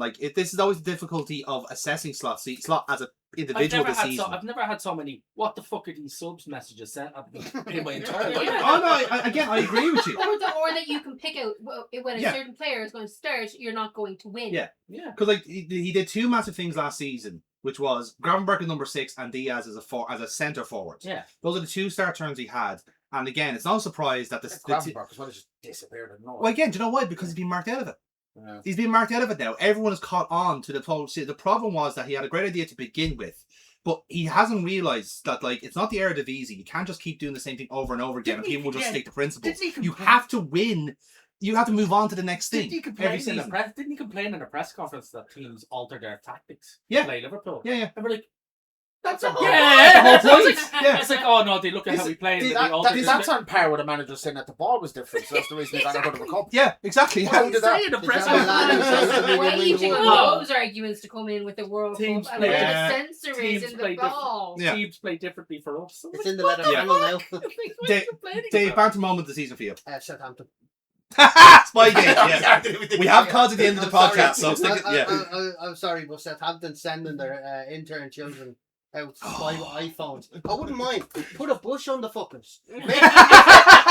Not even Get that. the guy who jumps out. Yes, exactly. Not even that. The Make fact, it look a little inconspicuous. the Like. fact that he was hiding behind a tree made him more obvious. Yeah. Had he just been standing there leaning against the fence, I don't think anybody would have cared. No, it's literally right. Like he's like that guy in the orange suit hopping out from behind the tree. Yeah. Like, Yeah. his lips, like, Like it's literally just. you know, like what the fuck? Oh, Yeah. you know. Oh, it's Burp off for crazy. you? Like Spurs. Like it is. Yeah. Any one particular moment or just the whole season? As Celebrate a 17. hat trick, I'm gonna go with. Yeah. That was just absolutely glorious. He could have signed with them on deadline day. Instead, gave Mikel a call and he got saved. Yeah. So, yeah. Good. Neil? I was going to go with Spurs, but since Burkbot has taken that, I will go with my second big banter here, which is fuck Bottle Guy. Yeah. Fuck City yeah, Bottle that's Guy. mine. Fuck City Bottle Guy. That was mine. Fuck him. Fuck him. I hope he's getting pelted. I never really usually wish online hate. Is that yours as well? Between Spygate, Scaffolding. Spurs, Bottle Guy. I'm like, what the fuck am I supposed to choose now? No, you know, you can choose, you can pick as well. But I'm just saying. The fact that a West Ham. I squad don't of that wish quality online should not hate. be fucking I don't relegated. wish Yeah. online hate on anybody, but I hope that cunt get pelted. I think he's very much regretting his decision I to hope buy he this has guy. to Yeah. uninstall X Yeah. off his phone. What's X? What are you on about? That's Twitter. Oh, yeah. Yeah. Sorry. Hope he has to uninstall Twitter. Well, she've changed Fuck the tune on him that. You know, and his fucking ball. It was brilliant. The players were slagging him off. Oh. We We should fans. put They her I'm saying, around I'm him. saying it in the full game. We don't take it a piss. Should do, yeah. I got one here. Fuck Fuck it. it. That's You literally do, what it that's says. the point. Fuck That's your it. shtick. Kira, how about you? Have you got a banter moment? Not anymore. No? All gone? Can I add I- another one? no, Chelsea? No, feck off. No, I wasn't. Fuck you. No, in fairness. In fairness. You absolute fucking shit. It's not coming at you right now. You want to see it coming. In fairness, Lemur Senior. If I have to be honest, Manage. managing is Aging aging men. men. I'm sorry, but that's He was a a shit bad. show. He was a banter He was manager shit. for the He was so banter bad. era. He was so bad. LinkedIn Liam. LinkedIn LinkedIn Liam. Liam, baby. Yeah. Again, not the most LinkedIn guy in the league, but by Jesus, he was such a candidate he for was it. LinkedIn and that. He was putting his fucking CV up quite quick. Exactly, yeah. Anyway, so that's our season review. So let's get to all of our fun bits. Lads, it's time for Winning 11! Hey!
Yeah. Right. So, this is our season ending. Winning That has been wrong. winning 11. So, we're going to do something a little bit different this time. Because we're not just doing a winning 11, we're doing Dave, move my panda back. a season 11. So,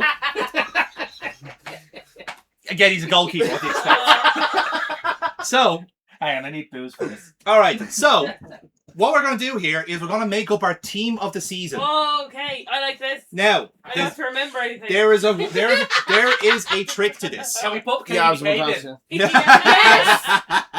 there's a trick to this. It's only one player per club. Get your shorts off me knee. I had to move them over because it's very uncomfortable to sit down when I asked for like 10 t-shirts. I'd say it's very difficult to sit down That with all sounds that like a stuff you crammed in problem. your Yeah. Where the fuck's your phone? I wonder. I really do wonder. Is We'll it find phone it under the eventually. couch? It's got to be somewhere in the spot. Do you know what? tested It's by now. somewhere around there because I can feel the vibrations once every so often. Your love egg is buzzing. I Yeah. love exposing, yeah. So, Okay. Jesus Christ. So, I So- remember recording when you Right, said that. I'm just going to say this right now, right? If anyone does any other person other than a fucking certain player as a CAM or as a cam or as an attacking midfielder, I'm going to hit you. we're going to agree this as a group. So we are going to debate this. I'm So not saying Fernandez. so bear in mind, right? So you again, fucking know it's right though. No, I don't. You fucking No. do. so what are the first names that are screaming out to everybody? We'll go around again. So Aaron, you obviously going for It's Bruno. Bruno Fernandes. Dave. First name that screams out to your head. Now again, I just picked a random tree from each team. You He's do not- not have to go for these players. You You're can go not for asking any for your player. own name, Dave. So don't say Dave. Cesar Azpilicueta, who did retire, unfortunately, is not eligible. Do you know Poor what? Dave. I'm gonna go outside of the norm here. Mm. Adam Wharton. Interesting. Okay, Wharton's not a bad shout. Burkball. David Raya. Raya? Okay, so that would be your Arsenal pick now, if you were to pick Raya. Yeah. Okay? I was actually going to say Riot as well. Okay, interesting. Uh, Alright. Okay, that's fair. Kira? Gonna go with Mavropanos. from West Ooh. Ham. Oh, Okay. okay. Nice. That's a Good good shout. Not bad, not bad. Okay. I was actually going to go for Bruno as well. So I think between that, we'll start off then with Raya in goal, and then we'll go with Bruno then in the number 10.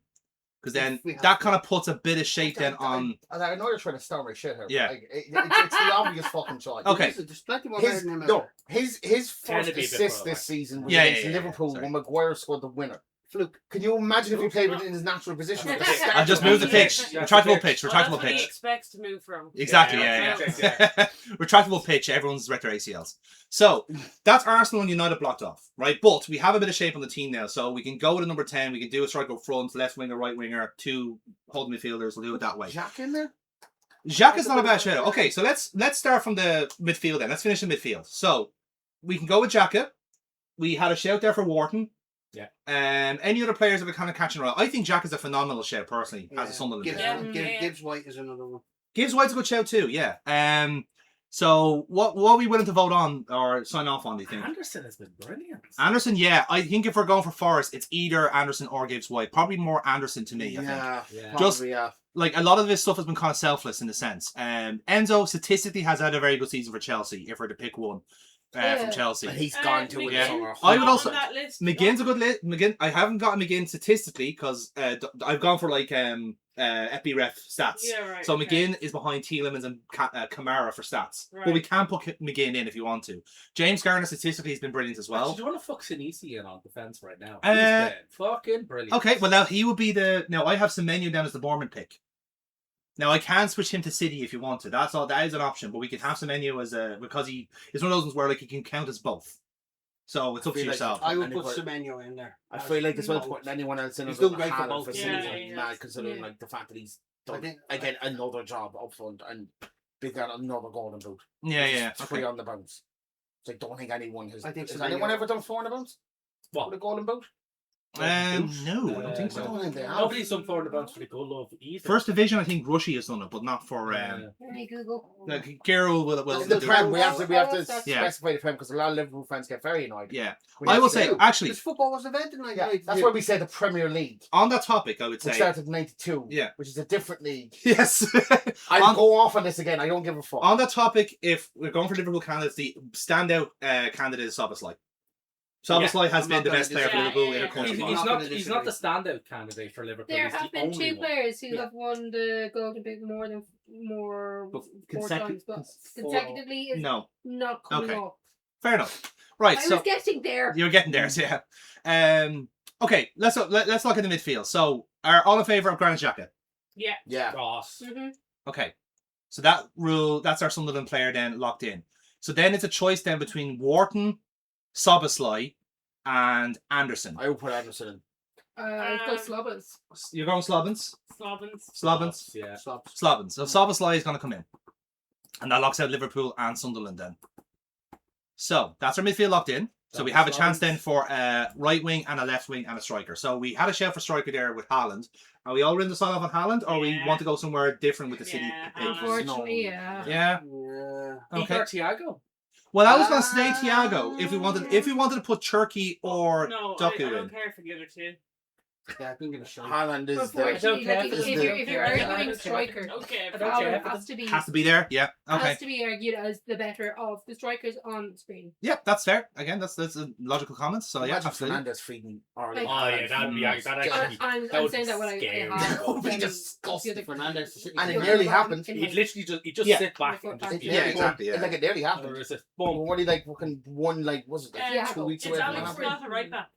Alex Scott is a number 10. He's number 10, yeah. He's a number 10, yeah. Oh, no, I'm And thinking of hopefully- the proper right back. Hopefully, with the proper Clare for right back. Ireland all gone well as well. Daniel Munoz was good. Yeah, Munoz would be so yeah, okay, let's do the back forward because you've done nothing with them recently. So centre back choices. This is going to be an interesting one. Tarkowski? So Tarkovsky's a great shout. Tarkowski. I suppose Tarkovsky and Gabriel would probably. Well, we Yeah, can't go for yeah, Gabriel. yeah, we can. We can't go for Gabriel. So Tarkovsky, I'm going to sign off with Tarkovsky personally. I think Yeah. he's been phenomenal this season. And Mavropanos. Mavropanos is a good shout. Just I to would see the I- anger I- in Kira's eyes, Cucurella. But honestly, do you know what? I think Cucurella has been brilliant this season. Do you know- And it's a very unpopular decision, but he has Yeah. been electric. Yeah, he has been very He's been good. very When good for he them. plays well. Yeah. When he doesn't, Right, we've started her off. I knew it was happening. I knew that was happening. But honestly, You got the full force of that too. Yeah. You didn't even get it thrown at you. You Yeah, just she got, did actually throw it at me. but in fairness, like I don't think it's been a particularly good year for wing backs, but I think Cucurella has probably been the best one. Yeah. Yeah. Because ultimately, again, we're talking about that thing with the whole kind of trend going back to fullbacks and like white centre backs and stuff like this. Cucurella almost feels a little bit out of place now. Well, Well- Arsenal has all the left backs anyway. Exactly, that's my point. Oh, we're getting more of them. We're getting more of them. Scaffold them, see! We need them for our set pieces. So Okay. okay, Anyway. so what we We got? got So a corner to market. let's partner someone up with Tarkovsky then. So we've had a shout for Sinesi, we've had a Yeah. shout for Mavropanos. yeah. Statistically, Van Hecke has been one of the best centre backs as well for Brighton. Yeah. Would you believe? Mm. Again, one of those ones that's been kind of quite. Spurs. He's been it did better the fact that they've been Van de Ven? So None of There'll them be good as no well. spuds Yeah. in this team. I don't think I was just I trying to argue that. yeah, I don't think we're gonna get Spurs, and Porro would be their best one statistically. Mavropanos, I'm happy with that. Okay, we have two votes for Mavropanos. Wait a minute, so that leaves out Bowen though. It would, yes. Yeah. Bowen's been brilliant. What? Mm. Oh yeah, would yeah. So that's the other process For West Ham. Because we Force, can't have yeah. the no, I know that position was. for right wing. Because we Yeah, can't right have Fernandez there, Yeah. Matheus Fernandez, right? Yes. And I get Mavropanos in there, but Bowen, I was about to say, Nearly got them safe. Yeah. Had they stayed up, it would have been all Bowen. Yeah. So we said Yeah. Bowen and Anton Semenyo up top then. Yeah, as our we can do last that. two. We can do that. That would knock out Sinesi then as the Bournemouth pick. But again, Semenyo can also count as a Man City pick, but that obviously we can't do that. So Yeah. it would be either Semenyo or Sinesi, I don't. Mavropanos or I'm gonna go Bowen. with Semenyo for wherever you want to put him on that pitch. Okay. Yeah. And Yeah. are we so yeah, okay, we'll do because that. Then. because if City did win the league, he was probably the key reason why they did win the league. That's a reasonable It's shout, the yeah. reason why they almost fucking did. Yeah. That's what I'm saying. Like Yeah. yeah, like if, he's been okay. so consistent across both the Yeah. bloody teams. Again, this doesn't have to be like position perfect either, but Semenyo there as a forward kind of checks out. So then now we have a choice then either Bowen going then right. Bowen or wing. Mavropanos. Yeah. So Bowen. Bowen on the Yeah. right. we're going Bowen. I can understand the logic. Okay. No, like that's the thing. Mavropanos is a great show, but at the in place of Bowen, I Yes. don't see that. Fair enough. No. Jar Bowen on the right. All right then. So then that We've leaves got us then other with the back line. So again, not many defenders here generally on our list, but again, that's not to say that they're not there. So who's partnering Tarkovsky in the back line? But Jacob Bryan would be a good show. Jacob Ryan has done good, but again, Tarkovsky's already there. yeah. Fuck yeah. Yeah, Sorry. So again, That's defenders. probably why I thought. I'm not- We don't have anyone I'm not for gonna- I'm Brentford not- I'm yet. not we gonna don't say- have a Brentford, yes. I'm not going to So say Van Dijk. yeah. Now And again, Chris Robbins is in there. I think Robbins is there. statistically, now this is the weird quirk of the Brentford team. Statistically, their centre backs have not been good because Nathan Collins has had a few errors to his name. So statistically, their best centre back has been Sepp van den Berg. Yeah, I was gonna think. Yeah. Yeah. I'm going with Nico Are Williams these for right stuff? back. Are these? Neco Williams is not a bad chef for Yeah, right back. yeah, Yeah. yeah. Can, Yeah. can I make a shout of taking out Raya, putting in Kelleher, and then putting in Gabriel instead? I feel Why like that's Gabriel? better. Because he's also scored the most goals as centre back this season. Saliba is the well, best either defender. one of them. It's a team of this season, and in fairness, I agree with Aaron. Either Gabriel one has of them. played better than Saliba across the season. No, he's just scored more goals. But No, he's been better. I'm just He's saying, better. just because we're doing the centre So back. then should Dubrovnik not be in goals then? Like Dubravka, But I just wanted to put a Cork band inside of that. but logically, I would rather take Rhea out, put Queeveen Kelleher in, and then put one of the Arsenal centre backs in there. Whichever they think is one of the better options. I wouldn't disagree with that. I think Ray has been our player of the season. But Okay, I'm gonna say it. So it's not coming from Aaron. Why don't we swap David Ryan? All in favour say aye. Aye. All opposed. Okay, so with that fell swoop, we're going to have Gabrielle in then to partner Tarkovska. And then we'll have Queeveen Kelleher as the goalkeeper. Not going to complain. Great. about that. So But then, I be honest, I only agree with that because I said it. No, And because you couldn't pick Igor I was about to say that. That 75% is because Burkbot said it, and 25% is because we can't pick Igor Thiago. yeah, that's fair. So then that leaves then the full / wing back. So Nico Williams. So in Yeah. terms, Nico Yeah, Williams yeah, or Daniel Munoz for right back. no, Yeah. Nico Williams. Nico Williams, Nico right? Williams, Yeah. 100%. Okay. One of the few By the way, unequivocal decisions Malik we've had, Thor actually, sounds like an MCU villain. Malik Thor is it? Yeah, he's He does sound like a fucking again. He's actually I not been remember bad. Iron Man locking Yeah. him up a at some point. B You know? movie villain that wanted a Thanos or something. I think he's the only Newcastle centre back who's played the majority of their games because Sven Botman's out injured and Dan Byrne has been like kind of shuffled around the back line as well. So again, And Dan Byrne is a also- great like utility pick, but Yeah, but also has a fucking shite Dan- record for being sent off. yeah, that's true. Yeah. He's with the England squad, so Yeah. So then in terms of natural left backs, we don't have many on the list in fairness. Van Hecke is a wide centre back, so he could be left. We have Mark Cucurella. Daniel Munoz has played on the left as well, so he's an option. I would stick Cucurella. Yeah. You want to go Cucurella? Yeah. Yeah. All right then. There we go. That's our team. That's That's our winning 11 then for the season. So That's not a bad team. that's not a bad team. So left side. Don't you do for an FM thing? put that in the team. Put Tat in the team and see how it does in the league. Yeah. Use the FM gurus. Yeah, we could do that. Yeah. Yeah. Any honourable mentions? Like again, not necessarily a subs bench, but who are the again, other players? I'd have to honourably mention Raya and Saliba. Yeah. Like And Yeah. Mavropanos. Nobody's Remember mentioned Thomas, yeah. Declan Rice at all. That's lovely. Love that. That's Years, brilliant. yeah, there's Fuck a 'em. lot of players who play Yeah. very well, but it goes back to the point of it's no longer a star player. Yeah. and winning honourable everything. mentions has to be Thiago. And do you know who else are playing there in Bournemouth? In Bumo, absolutely, yeah. That's brilliant. Big Batty Brian. If Bruno hadn't Big such an Batty phenomenal Brian, season, then Bumo would be second here, 100%. Yeah, I would have put him ahead instead of Bowen if Fernandez wasn't there to be quite honest. A few- Of course you would, yeah. After He's run- been fucking He's been very good for him. After run the numbers, there's actually a few others I want to nearly Yeah, got me. that- Fucking nearly got me. That actually got to be physical pain. to Yeah. say that, but- I'll say out of all So the you can live with one kidney. I'd say out of all the other players that we haven't gone for, I think Danny Welbeck is not a bad shout either. Just in He's terms been- of he's been He's statistically very Aaron's good. number one pick for summer striker Um, for United. For Palace wise, I think Munoz has probably been their most consistent player. Even though maybe Wharton. well, Lacroix's probably been their best Wharton. player. I would have gone for Wharton. Yeah. Yeah. Adam Okay. Wharton, Yeah. Yeah. What's he, 21? Yeah. Fucking 20, pick for that England 22. squad. Nuts. Yeah. Yeah. Oh, Again, there's a lot of nice. playmakers. There's a lot of playmakers. And Anderson. do you know what? If we're picking a Fulham player, it's Harry Wilson. Personally, Yeah. Harry No, Wilson no, has been that's electric, and he's gone for nothing as well. Roby has also done. Wolby's been very good well. too. Every time Fun to watch. they've been fun to watch. Yeah, Where they've been did a he fun used to play. play? Yeah.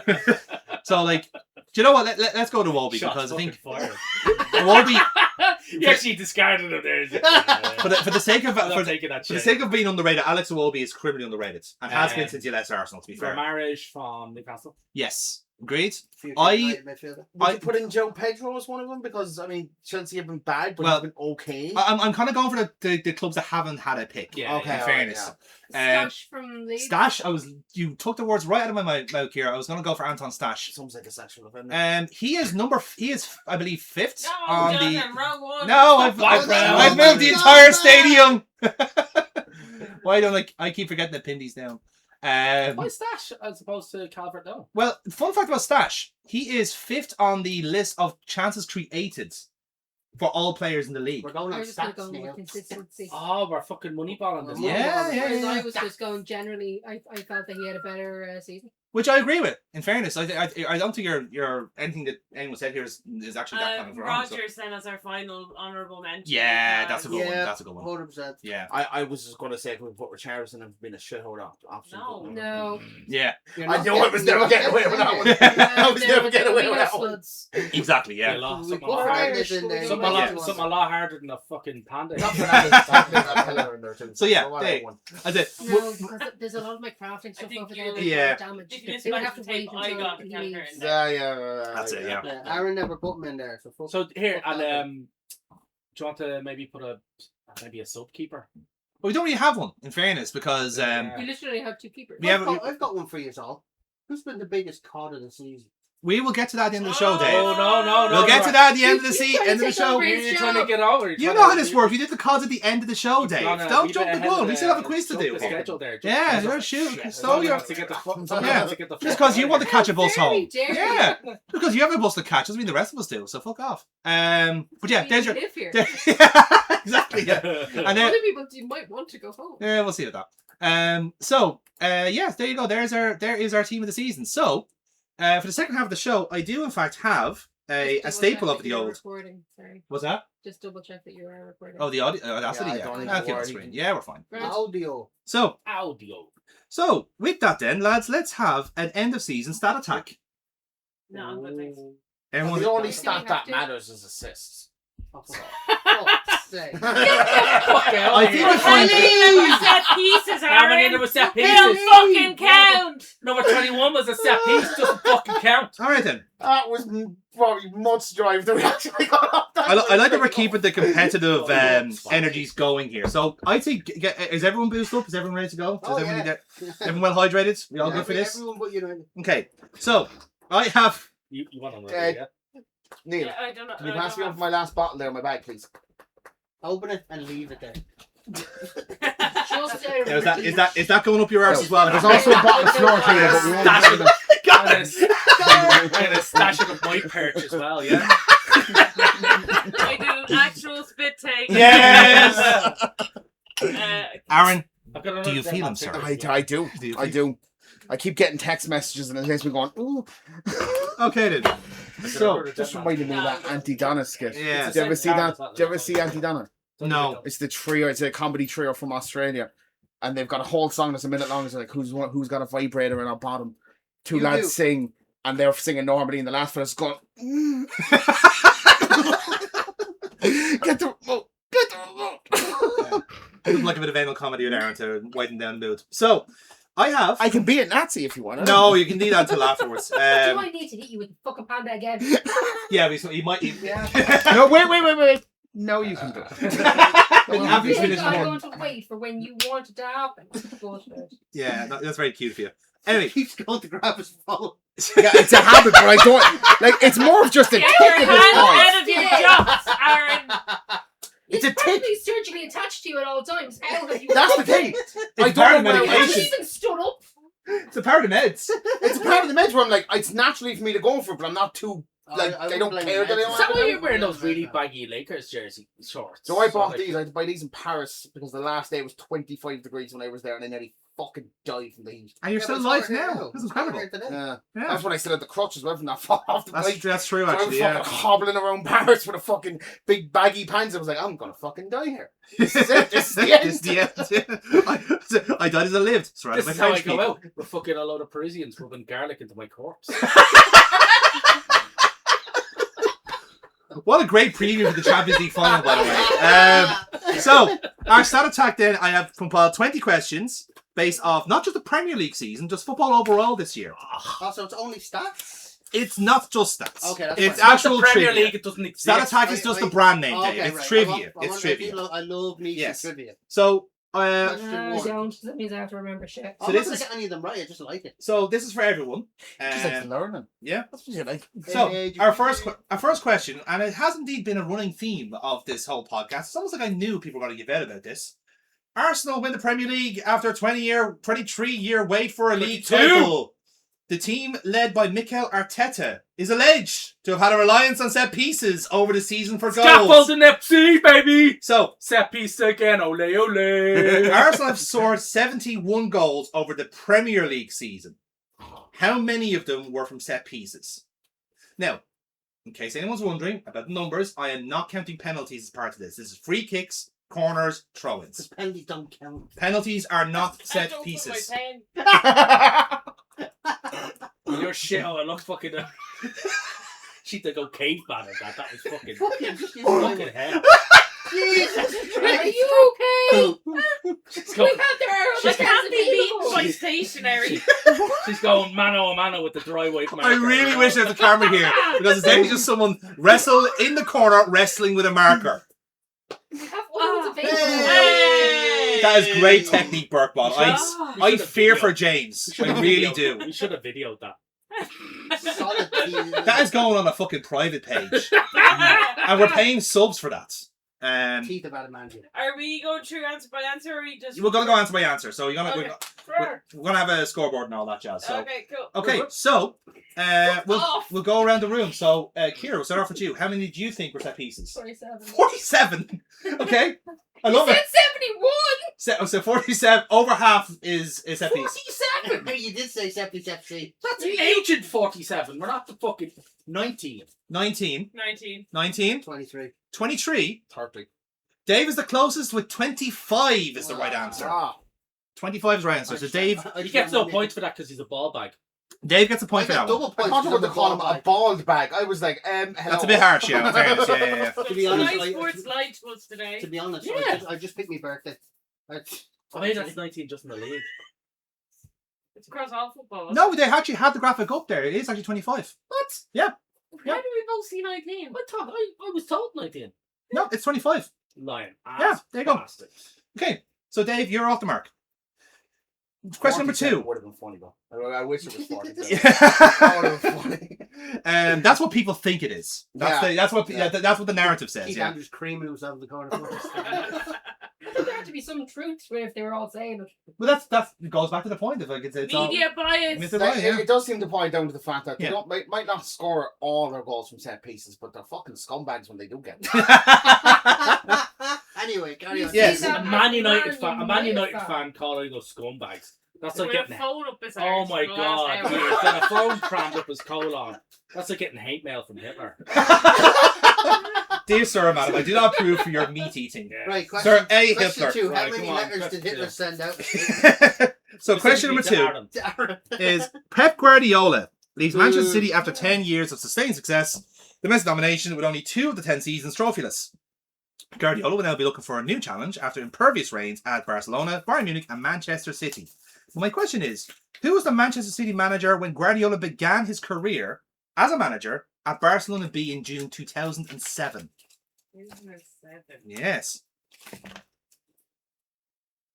2007. Okay.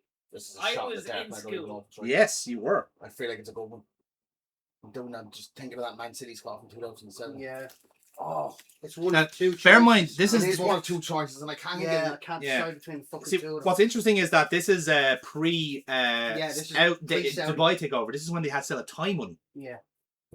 Bollocks. Yeah. Instead of I've got Thai a money. complete stab at this because Stab at it there? 2007 Thai money.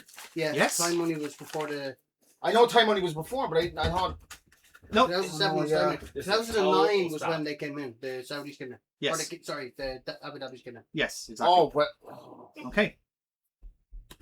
I'm just going to go with someone who was around at that time. Yeah, go for it. No, if it doesn't come to mind, See, by no, all I means. got smell. I got this bang on around about 5 years old. All right. There's no in between there. Have you all got an answer? Yeah. All right, Aaron, we'll start with you. I'm gonna go with Stuart Pearce. Stuart Ah. Pearce, Mark Hughes. Mark Hughes, That was the other Steve one. that was the McLaren. other option. I had Steve Mark Hughes McLaren. and I've Keegan. gone for Hughes as well. Hughes. I Also with went them for Sparky. Keegan. Everyone's gone for Sparky. You went for the manager after. Fuck off! Oh, So Stuart Pearce was the caretaker manager that took over from this manager. You get and no points Sparky, for that. Sparky's the manager Kevin after this. Keegan. It was Sven-Goran Eriksson. Ah, fuck's sake. Cupid Sweets. Sven-Goran Eriksson was the manager He in was June someone with a 2007. weird accent. He would resign. Mark Hughes qualifies there. He resigned at the end of the Yeah, season. he and resigned then, midway through the season. Yeah, and then Mark And Hughes came Psycho took Sparky, over yeah, as yeah. caretaker, and then Sparky the year after. Then the takeover happens, and Mark Hughes is out of a job. Lord rest venue and Arsenal. Indeed. Question number 3. Manchester United make a resurgent return to the Champions League places with Michael Carrick steadying the ship after Ruben Amorim's highly entertaining but massively flawed reign. The nadir of that reign was a humiliating elimination from the Carabao Cup by League 2 outfit Grimsby Town. How many ex-League of Ireland players featured in that game for Grimsby? Jesus, that's a good question. That was a very good. That's why I picked it, Aaron. Yeah, good What do you think about ruining that one for them, huh? Yeah. Over the midweek. Because I feel like that's a stat. You know what? That's a stat And you know I thought what? I might see off one. And you know what? For flavour. The fact that none of them put it up is For mad. flavour, I will give you a bonus point if you can name one of them. Ah, fuck off. Just fucking give me. I can't Gary name, Twig. I can barely name current League of Ireland players. Oh, fuck the final, genuinely. Yeah, fair. No, I was just saying there's an opportunity for a bonus point there. Oh. I feel like if I was doing I it, I could feel tell like you if I the was ex-League doing of Ireland and Scotland, I couldn't tell you fucking Grimsby. All right. Have you all got answers? No. Okay, Yeah. take your I time. know this in my brain. Just put the number I down. put a number down. Yeah, you put the number down. As Okay. opposed You're to looking someone at the wrong else's drawer. Pick the next drawer. I feel like there is a League of Ireland player that had Aaron knows a about very his name. stupid reason to go to Grimsby, and I cannot Yeah. remember his name. Mm-hmm. I remember the transfer happening, Yeah. and the name is just fucking in the Yeah. wind. Yeah. Yeah. Yeah. Yeah. Okay. You're going to get a fucking panda in the face. Kira, we'll start with you this time. One or two. You went with 2? I've gone 3. Gone 3? 3. 3. 3. Everyone is correct, bar Kira, I'm afraid. It is 3. The answer was 3. because I don't want to pan nigga. So, You get one anyway. No, I nearly got it. so You laughed at me. the 3 players in question were formerly of Derry City, Cameron McJanet, No. formerly of Shelburne and Cork, Jassy Cabia, who came on as a Oh, sub, Jazzagabia, yeah. and who yeah. supplied the assist in the game, former Shamrock Rovers, Dara Burns. I would've literally got was that. writing Darren Nugent tonight. Ah, unlucky. No, That's so no. unlucky. Yeah, it was This Dara is what I'm Burns. saying, it was in my brain. It was in you there, yeah.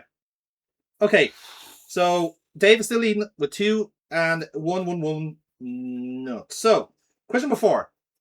Aston Villa finished the Premier League in the Champions League places while also securing the Europa League trophy ending their 30-year drought.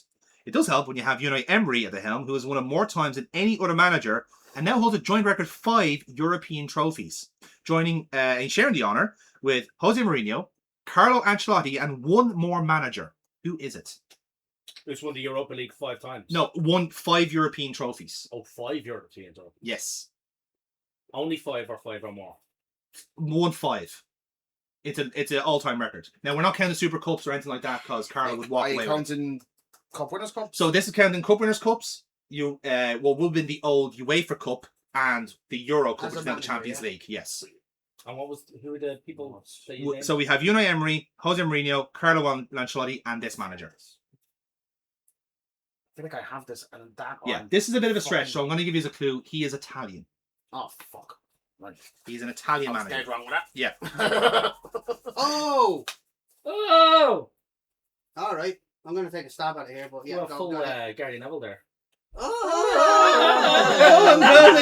Oh! Beautiful! Do you know what? This is going to be wrong, but it's just mad enough that I'm waiting work. Okay. Right. Right. Well, start with you, Aaron. Then. I feel like he may have done more in the 90s than I remember. Trapattoni. Trapattoni. Fabio Capello. Fabio Capello. Trapattoni, Trap- cat is out of the bag. Trapattoni. I had Ranieri. Ranieri. Ooh, very good guesses all round. But the correct answer was Giovanni Trapattoni. Yes! My nana It was just he managed a lot of teams in the 90s, and I feel like he Yep. won a lot of UEFA Cups, Yep. Champions Leagues. Yeah. Essentially, yeah. I think his Yeah. last prize was I with didn't, Red. think I didn't think he topped out at 5. I think he won 2 with Bayern Munich, and I think he won some I cup. forgot he managed Bayern Munich. Yeah, did, and I think he won some. He was some gap. Yeah, with he was. Juve. With Juve, thank yeah. you, Dennis O'Brien. Yeah, exactly. Yeah, and I believe his last honor with them was Red Bull Salzburg. Yeah. I believe, and I think that would have been not. I don't think it was Cup Winners' Cup. I think it was the Intertoto Cup. But that's right before he went to Ireland. exactly yes. Mm. So next up, then question 5. So we have 3 leaders now. We have Burpa, Dave, and Aaron all on 2. Next then, question number 5.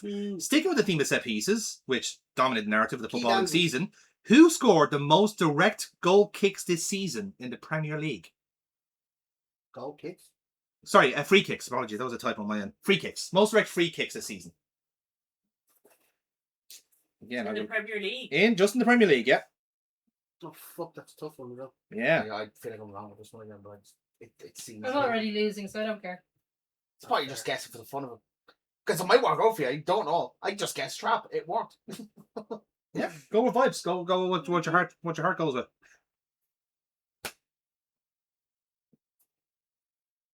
He's written nothing down. He's lying. It's a bit harsh, man. To be honest. You are a liar. You're lying about. No, it's that niche meme. So leave that one off. I'll explain later on. Right. Do we all have names on our boards? No. He doesn't. I could see it. Yeah, he doesn't have anything on it. Is everyone got an answer? No. Yeah. Okay, Kira, we'll start with you. He doesn't have one. No? No. In your own time, Dave, you know. We are made of time. Not I'm always. off tomorrow, so. Off tomorrow as well. Tick that. I'm not. I need to go home. Did it? Okay, yeah, go on. Yeah. Okay. Have you got no answer? No, go ahead. Then. Start. No, you Okay. throw yours No, down. write yours down, Write Dave. it down first. What do I have to write down? I have it in my head. No, write it down. I have it in my head. Because I Write have to shit go down for a around the reason. room. If someone goes, oh yeah, that's a good answer, you can just say it. That's why we have it, so you can show your answer. That's the whole point of the boards. It's money for audio only, but it's for us in the room for sporting integrity. After review, Dave has been a bit of a prick about it, you know, but however. That's a bit too long for being sure, to be fair. You're lucky to get a pound of throw at you. Exactly. Right. You just drew a picture of him in the nip. Is that your answer? I just thought of that. It's on a sunny bit where he's just like, Here. I've a big breast. Dominic Soboslai is your They're quite generous. I have Slovens as well. You have Slovens, Shirky. Shirky, Fernandez. Bruno Fernandes. Slavens. Correct answers for Aaron, for Neil, Yeah, and for Kira. I don't have a duck egg! Yay! So, I nearly said Welbeck at one point. See how he got it wrong when we made him write his answer down? yeah, funny that works, yeah. So yeah, Aaron, you're now leading the stat attack. Fun fact, it is only four free kicks what Sobbin scored this year. Yeah, he didn't. Second place is Anton Stach for Leeds with 3. Well, how many did Welbeck score? I think he's down as 2. Okay, that was my He's bad. down as Both of 2. them against Now the us. free kick you're I think thinking both of of, them might have actually been against you. I think that the one you're thinking of is in the FA Cup. Yeah, that's what I'd say. Yeah. Okay. Next up then is a true or false question. Martin O'Neill is the oldest manager to win a Football League title at the age of 74 years old. Is that true or false?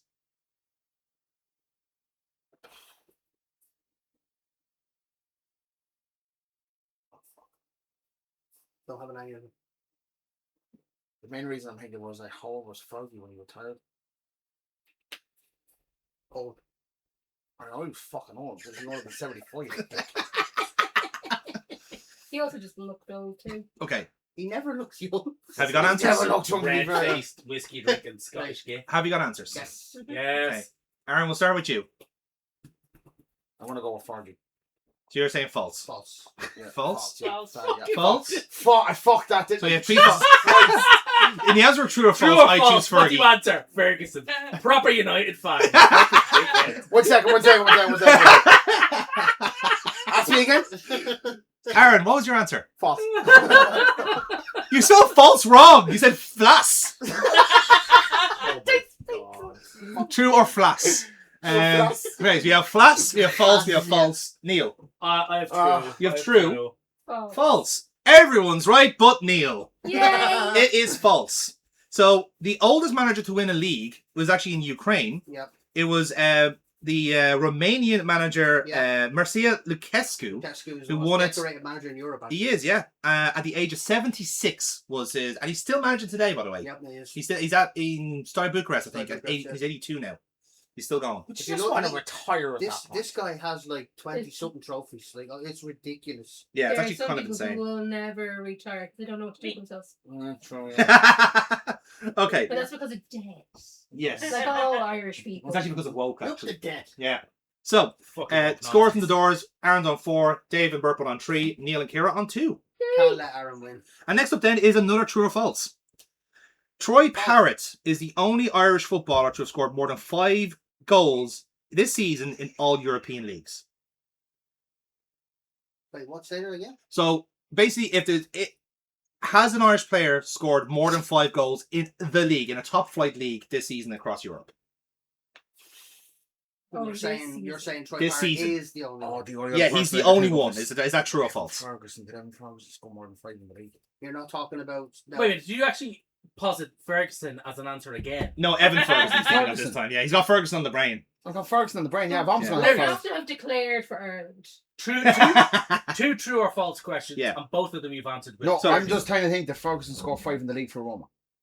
That's what you have to ask your question. That's what I'm That is- asking myself yes. out loud. Now, bear in mind, there's other players that are like in different leagues as well, like Scotland and Yeah. Are you counting stuff? yeah, Oh, all that's European, right, all okay. European leagues, Scotland's in the world. all European leagues. Yeah, I thought you meant to be 5. Nope, all European leagues. Right, that makes it Hold more on a difficult. second. Mm. I'm changing my answer. Yeah. Oh no, it's top 5. It's a much easier answer, but no, more than 5 goals, 5 league goals. Okay, False. false. False. False. False. False. You're all wrong. It's true. False. Adam Eda, no? Hmm? Adam Eda? No, Fuck off. no. Really? Adam I was Eda. actually Now, bear in thinking- mind, Adam Eda's in Swansea, the Championship, top flight. Is what you're thinking of, but he hasn't scored enough now. I thought Ferguson scored more in the Italian 3 league. league goals for Roma. Ah, right. Shit. 3 league goals. He Oh, scored. he's He been- scored more. He scored some of the Europa League, but maximum has been 3. He's been proper bollocks. Yeah, he has been. I was It's a thinking fucking shame. definitely a girl had scored more than him. Yeah. I probably should have clarified men's football, but yeah. And no, in fairness, like I think if I count a women's, then Katie, I don't think even Katie catches that. No, actually. but Amber Barrett's on fire. Amber Barrett for Strasbourg, yeah, I'd have to run the numbers there for the women's side, but And yet yeah, you can't get it on the fucking pitch for the Ireland team. I know, That's yeah. stupid, that is. No, it's tactical, it's style, it's just tactics. To be fair, but yeah, so yeah, the closest actually is Sam Smodics. If you're to count second tier, Sam Smodics is the closest with 5. That's how bad Irish players have been league wise. Would you believe? Okay, so no change to scores there. Question number 8. Frank Lampard will return to the Premier League after guiding Coventry City to a championship title. His last ill-fated promotion push was with Derby County and a team of breakout Chelsea loanees. How many ex-Chelsea players are in his current Coventry squad? Oh, God damn it. Oh, stab in the dark, 'cause I haven't a fucking clue. By all Yeah, means. I have no notion. Yeah, no, it's by all means. Stab in the dark. Again, it suits that the kind of Coventry team is kind of relatively anonymous. Like, not many people know him. So. It is actually, yeah. Yeah. There's no, like, every time a promoter team goes up, there's like one player, like, oh, he might do good in the league. It's like no one knows who Coventry is. Yeah. Same with Hull, to be honest. Yeah, that's the fun bit about Hull now. No, Is that, the like, best bit about Hull is Ollie McBurney being the highest scoring Scottish player, full stop, and he's not been brought to the World Cup. yeah, Linda Dykes is, though. I know who the football is. You're not he's a Scotland. QPR striker. You're not Scottish. Yeah, it's QPR. Yeah. No, but Ollie McBurney should be in Scotland. Okay, do we have an answer from everybody? We do. All right, Aaron, we'll go with Another you. about 4. 4, 5. 5, 6. 6. 5. 5. The answer is 0. Oh, He has no Chelsea players, and I genuinely fraud. checked this. what a fraud. I genuinely checked. I was so curious. Like, he must have at least one. There's 0. There's no ex-Chelsea players in his first team. I was mostly just going on like the fact that there's so many fucking Chelsea players. Yeah, no, Yeah. I get that's a fair point. But again, I think actually, if you look at Hull, I think Hull have 5. That's. I think Mason Burstow is their star one. I think, as far as I know. So yeah. Fair. Okay, next up. This is actually a bit of deep cut for Burtbot and Neil. Who remembers the P45 crew? So I ran the number. I actually have run the numbers to see who. Funny enough, we don't. Yes, I've run the numbers and I've checked to see which teams have registered the most sackings this season. So if you're not familiar with the idea, this is basically when there's been a sacking in the English league tier. So all like the EFL and Premier League, I go away what the last game they played and give that team a point, and they will become whoever is the leader of that The P45 crew. So it was a bit decentralized this year. There's 2 picks to be the P45 crew. So if you can name one of them, I'll give you the point. They have got 3 seconds to their name. And I will narrow it down because it is quite difficult. They're both League 1 teams. Oh, Jesus Christ. So Narrowing it down. it's not narrowing it down, but again, it's better than picking a Premier League or a Championship team. So No, we had that if you one. know a League 1 team, Don't. No. Yeah, because in that case, Spurs only had 2. well, do you know what? Hang on. Let me get a visual aid up here. No, let them wallow in their ignorance. I'll put in a guess. You put a guess? Okay. Yeah. Right. A League 1 I team. don't even know if they're But even no in judgment League if it's, One. they're not even in the No, absolutely, yeah. I struggle enough with Premier League and I'm not into Championship. it. I bet you that they give it a W. This season. No. Meaning that you're maybe. doubly fucked. Excellent wordplay. Okay, have you got answers? Yeah. Okay, go for it. Charlton. Not a bad guess. Oh, they were in League One? They were promoted from League 1. Yeah. Okay, Neil. What have you got? I'm just happy with that. I had Lincoln City, but I know that they're not. Not a bad guess because they were promoted from League One. Yeah. Very good. Burpa. Torquay. Nope. Leighton Orient. No. I picked 2, but you said there was 2. You can pick 2. Yeah, so I went with Swindon and MK Dons because I feel like Swindon are just a League One team written all over. Well, they're actually been relegated from League 2 this year. What was the other one you picked? They're not even in the structure. What was the other one you picked? MK Dons. MK Dons. Yeah, that would have been a good guess, but it's actually the team that, as it were, they replaced in the league. Wimbledon. Oh, okay. Wimbledon is a joint P45 crew along with Peterborough. I have shares in Wimbledon. Do you? Yeah. Nice one. So yeah, Wimbledon and Peterborough. Crowdfunding for building a new stadium. Yeah. There's actually no P45 crew in the Premier League this year. Spurs would have probably been that. Spurs and Forest. No, everyone had one basically. There was no like repeat offender. Let's say everyone had one. No, as in like they would have had to play them, and that's the word registers the sacking. Oh. Yeah. No, you're coming from the other way around. My name is somewhere in one of their toilets. I don't know where. Okay. Next up, then another staple of our podcast gone by is VAR Wars. So this actually counts for 2. This counts as 2 questions, right? Panda him. So we can answer both of them at the same time, right? So I want you to pick out the team that has benefited the most from VAR calls this season. So I've taken this from Squawka, who have done the numbers here. Now they do it slightly different to how I did. I don't think they count penalties and stuff like that. So it's usually like VAR decisions like goals, penalties given, goals chopped off, all that jazz. So which team? Grant? Good. Okay. We'll go with you, Kier. Manchester City. Good guess. Interesting. Man United. United. I was debating United. Okay. I know United have been fucked over the most from VAR this season. So I didn't sure that with enough venom. And I'm gonna go with Arsenal. I genuinely, and this is not me taking the piss. Yeah. I actually think they've benefited the most. I can tell you that you are wrong. Yay! In fact, you are all wrong. I know it was. It's actually Bournemouth. Oh. Bournemouth have had their scoreline for VAR has been 7-1. Can't even make. They've had 6 goals / penalty, 7 goals / penalties given, and 1 taken away over the season. Like Varmouth. Yeah. That sounds like a drink. Now I do believe both Man City and Arsenal are both on the positive side of the scale, but they're nowhere near Bournemouth. Likewise, now I want you to find the bottom of the VAR Wars table. There are 2 clubs at the bottom with joint -5. So can you name one of them? So benefited the least, basically. Yes, exactly. The most punished by VAR this season. 2 guesses, yeah. Just you can do 2 guesses, absolutely. 2 bites of cherry.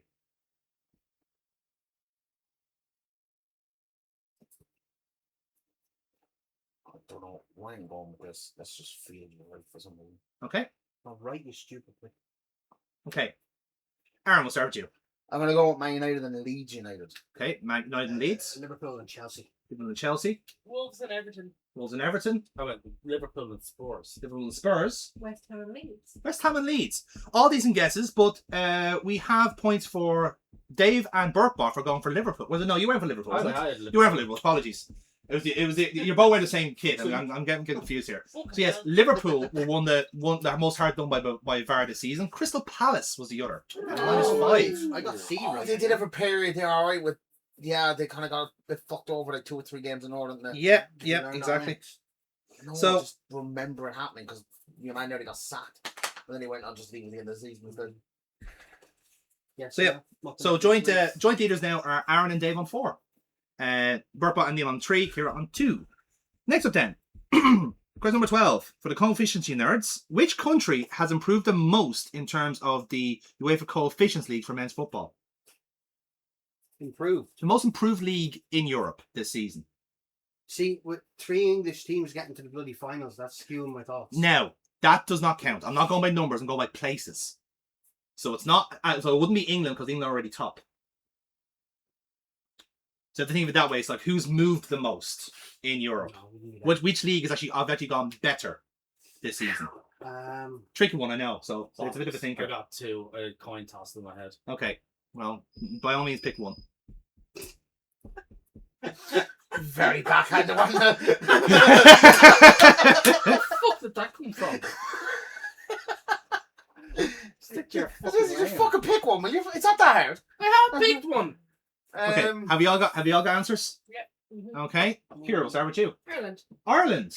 I went with France. France. The Eredivisie.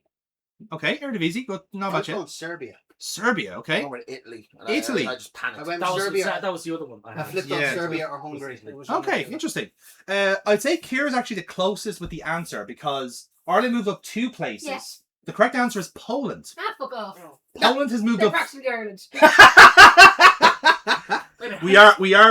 How was that close? Because Ireland were the second most improved. I think Portugal were also the second most improved as well. But Poland moved up 3 places to the extent now they have 2 teams in Champions League qualifying instead of 1. No lobbying in the. Okay, don't do it. No emotional manipulation. Jonathan Aaron will suck you off and give you some. He really has enough stuff. I'm not Homelander. Anyone who watched the boys. Yeah. I just Right. expected the camera to be up there. I'm just used to Yeah, the you're camera so being up used to the there. camera. Yeah. Okay, question number 13. Harry Kane has had a record-breaking season in front of goal for Bayern Munich this year, averaging a goal per game in the Bundesliga and netting 13 goals in the Champions League. How many Premier League clubs has he outscored this season?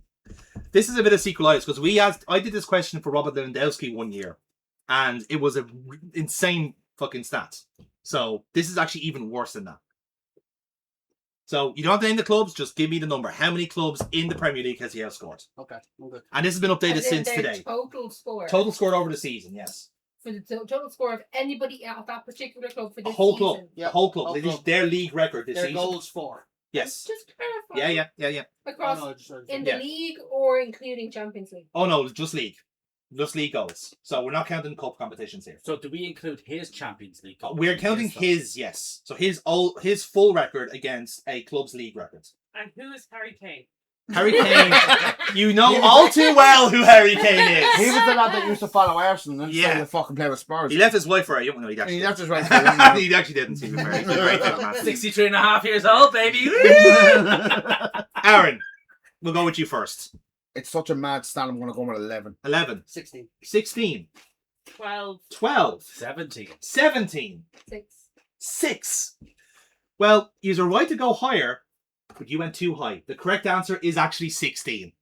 Oh, Yeah. Well, Yep. 54 goals and only Well, 4 teams got above the 54 in score. it's actually been updated since because he scored a hat-trick last night. Right, so 54. And if you're 46, including yeah, all the yeah. apocrypha, he scored 61 goals this season. Will I get a point for that? No. Jesus. Literally the only team that kind of crossed the line today was Liverpool. Yeah. Liverpool just beat his record today, would you believe? Yeah. So, according to Transfermarkt, there's our next question. Who is the most expensive player that won't be competing in the World Cup this year, excluding injured players? Are we ones that would just transfer or ones that have The transfer fee. So, Transfermarkt has a market value set for all these players. So, I've asked Transfermarkt who is the most expensive player that isn't going to the World Cup. Who I is don't it? know Who who isn't? I haven't been paying I feel like this attention. is a Well, big who's shot. the biggest omission? Who do you think is the biggest name that's not going? I mean, Chelsea have someone there. I feel I'm going to help you with this answer. I Thank feel like you. Chelsea have someone there that you should probably pick. Yeah. I nearly went with Morton, but I feel like he's not as expensive as him. Yeah, see, Transfermarkt kind of base their market value on the club, the contract length, all that sort of stuff. So you have different, and age, obviously. Okay, do we all have an answer? No. yes. Okay, we'll just wait on Neil then.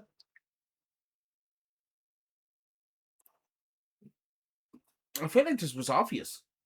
Or maybe I'm wrong. Maybe It's it's if just you've been paying attention to who has and hasn't been going. yeah. So I feel like this answer in my head is so fucking obvious. Okay, Well, well, we'll right. see. Actually, the only thing I can think of is that when Portugal released their World Cup squad, that they had Diego Jota's name on the squad. Yeah, it's different. I cannot remember a single other player Yeah. that they have named. In fairness, you do have to be kind of looking at the World Cup squads that he was missing, but it's also like what countries haven't qualified and all that jazz. Yeah. I've got mine.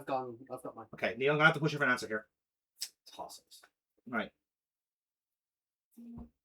Right, let's go. All right. Kira, we'll start with you. João Pedro. Okay. Neil, That's not what I was thinking of at it. all. Kelleher. you have Kelleher. Okay. Burt Bob. Jack Kelleher?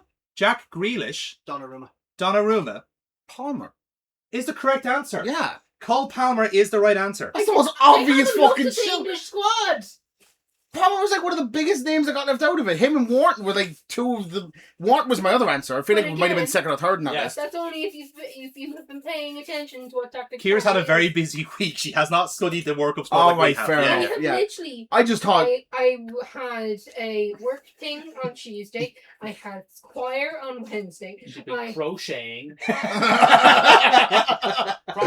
Someone's about to I get had kicked in the head. waitress on Thursday. Yeah. We had a match on Friday. Friday. A match I yesterday. didn't sleep yesterday. So Yeah, Palmer seemed like And the that's most all obvious this shout joke there, bollocks considering. today. So Cole Palmer is the most Yeah. expensive at 110 million euros. He's worth 110 10 million euros, Yeah. yep. He's He's fucking not shite. worth that. Again, but Dominic- then think about it. The club that he's with, how long Yeah. he's got left in his And the contract and his contract, age. yeah, yeah. It's Szoboszlai second at 100 million. Where's Was Donnarumma? one. And third place is Kvaratskhelia on 90 million. Yeah, Oh. Georgia. Yeah. George didn't get in yet. Yeah. Where's Donnarumma? On the list. Talk Counts, about yeah. market Yeah. value. Goalkeepers are normally have a lower Where market would value. Wharton like be the there middle though? one. Because I feel like Wharton's about 100 million footballer. It was like close to enough. They're very modular with that, so But you're probably he around went for 60, 70 Dortmund, million, so I'd say. Maybe because of the club. Yes, Just exactly. because of the club, yeah. Okay, down to the last few questions. XG, polarized have set the best times, and many football clubs use as an indicator if they're underperforming, overperforming. Fake So- stat. Squawka compiled an alternate league table using XG as the scorelines as opposed to the official results. So I'm asking you, which club has moved up the highest in the league table based off their XG? So essentially, who's the most like underperforming team in the league? Is the real kind of Premier League. in the Premier League? Yes, Underperforming. underperforming. Yeah. So who's not matching their XG? Fucking Jesus. Huh, okay. Well, I'll take a stab at this. Yeah. No, my pen's not actually writing, but I am writing. Yeah, my ink has died as well, but however. Yeah, these marks shite. There's other markers available Yeah. behind John. Aaron's crammed them all up his hoop. That's why they're They were feeling. within reach if you That's my phone that keeps vibrating. I still can't fucking find it. If anyone needs a marker, by all means, take them. No, No, oh, good. No, I'm going to Well, wait. it's down there. Okay, yeah, you want? Anus markers. Just don't give them the purple. I've already Oh, got you nothing don't of that, give just the purple? anus markers. Too late. You literally said it as I was giving it to him. This is my favourite. I'm sorry. I'll take good care of it. All right. Okay. Do we have answers? Absolutely whack it down. Yeah. Okay. Aaron, we'll start with you. I'm going to go with Newcastle. Newcastle. Aaron, bend over Okay. there. Dave, who's your pick? I'm going to sit up later on. Chelsea. Put it there and I'll just sit up. So Dave is That was from damaging my head, Marker, not, yeah. not Chelsea, because okay. You went for Chelsea as well. yeah. Neil Burkbach, Wolves. I have Bournemouth. Bournemouth. Okay, interesting. Did You they finish fucking... so No, you don't have none of you had the right answer, but yourself, Kira, and Dave, you were closest. Chelsea was the second most underperforming. Was it Spurs? It's actually Crystal Palace. They're Oh. my second choice. So if Crystal Palace matched their XG, they moved up 8 places Wow. in the Premier League table, and that's still correct today as well. Chelsea would have moved up 5. They would have been finished in what? They would have been third. Yeah. Fun fact: I went the other way and saw who's overperforming. Sunderland. Based off their XG, that makes sense, yeah. based off their XG, they would have been relegated. So we weren't entirely wrong. Not entirely wrong, no. So yes. So next Can up I then. get half a point? No. Don't do it. Please? Don't do it. So Do next- that, please? I love you very much. The integrity of a quiz master is on the line here. Okay, next up then. Jonathan, True. I love you. Can I have a point for Fuck this? off, Dave. Fucking egg. John, like Aaron love you. Not a fucking hope. In ways you may never experience. He can make you feel good with his mouth. At a reasonable price as well. Once again, I'm not Homelander. Okay. This swirly thing with his tongue. Next up then. True or false? True. If you include qualifying rounds in all European competitions, What if I don't? Scottish teams won less games in Europe than teams in the League of Ireland. And just a reminder of the scores, Aaron and Dave are tied on 5, Burpon and Neil tied on 3, and Kira's on 2. So still a lot to play for.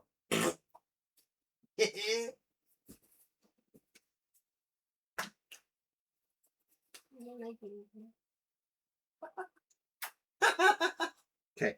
We're Have- sleeping on the couch. Have you got answers? Yep. Okay, Yeah, Kira, we'll start with you. False. False. I have faults as well. True. True. True as well, yeah.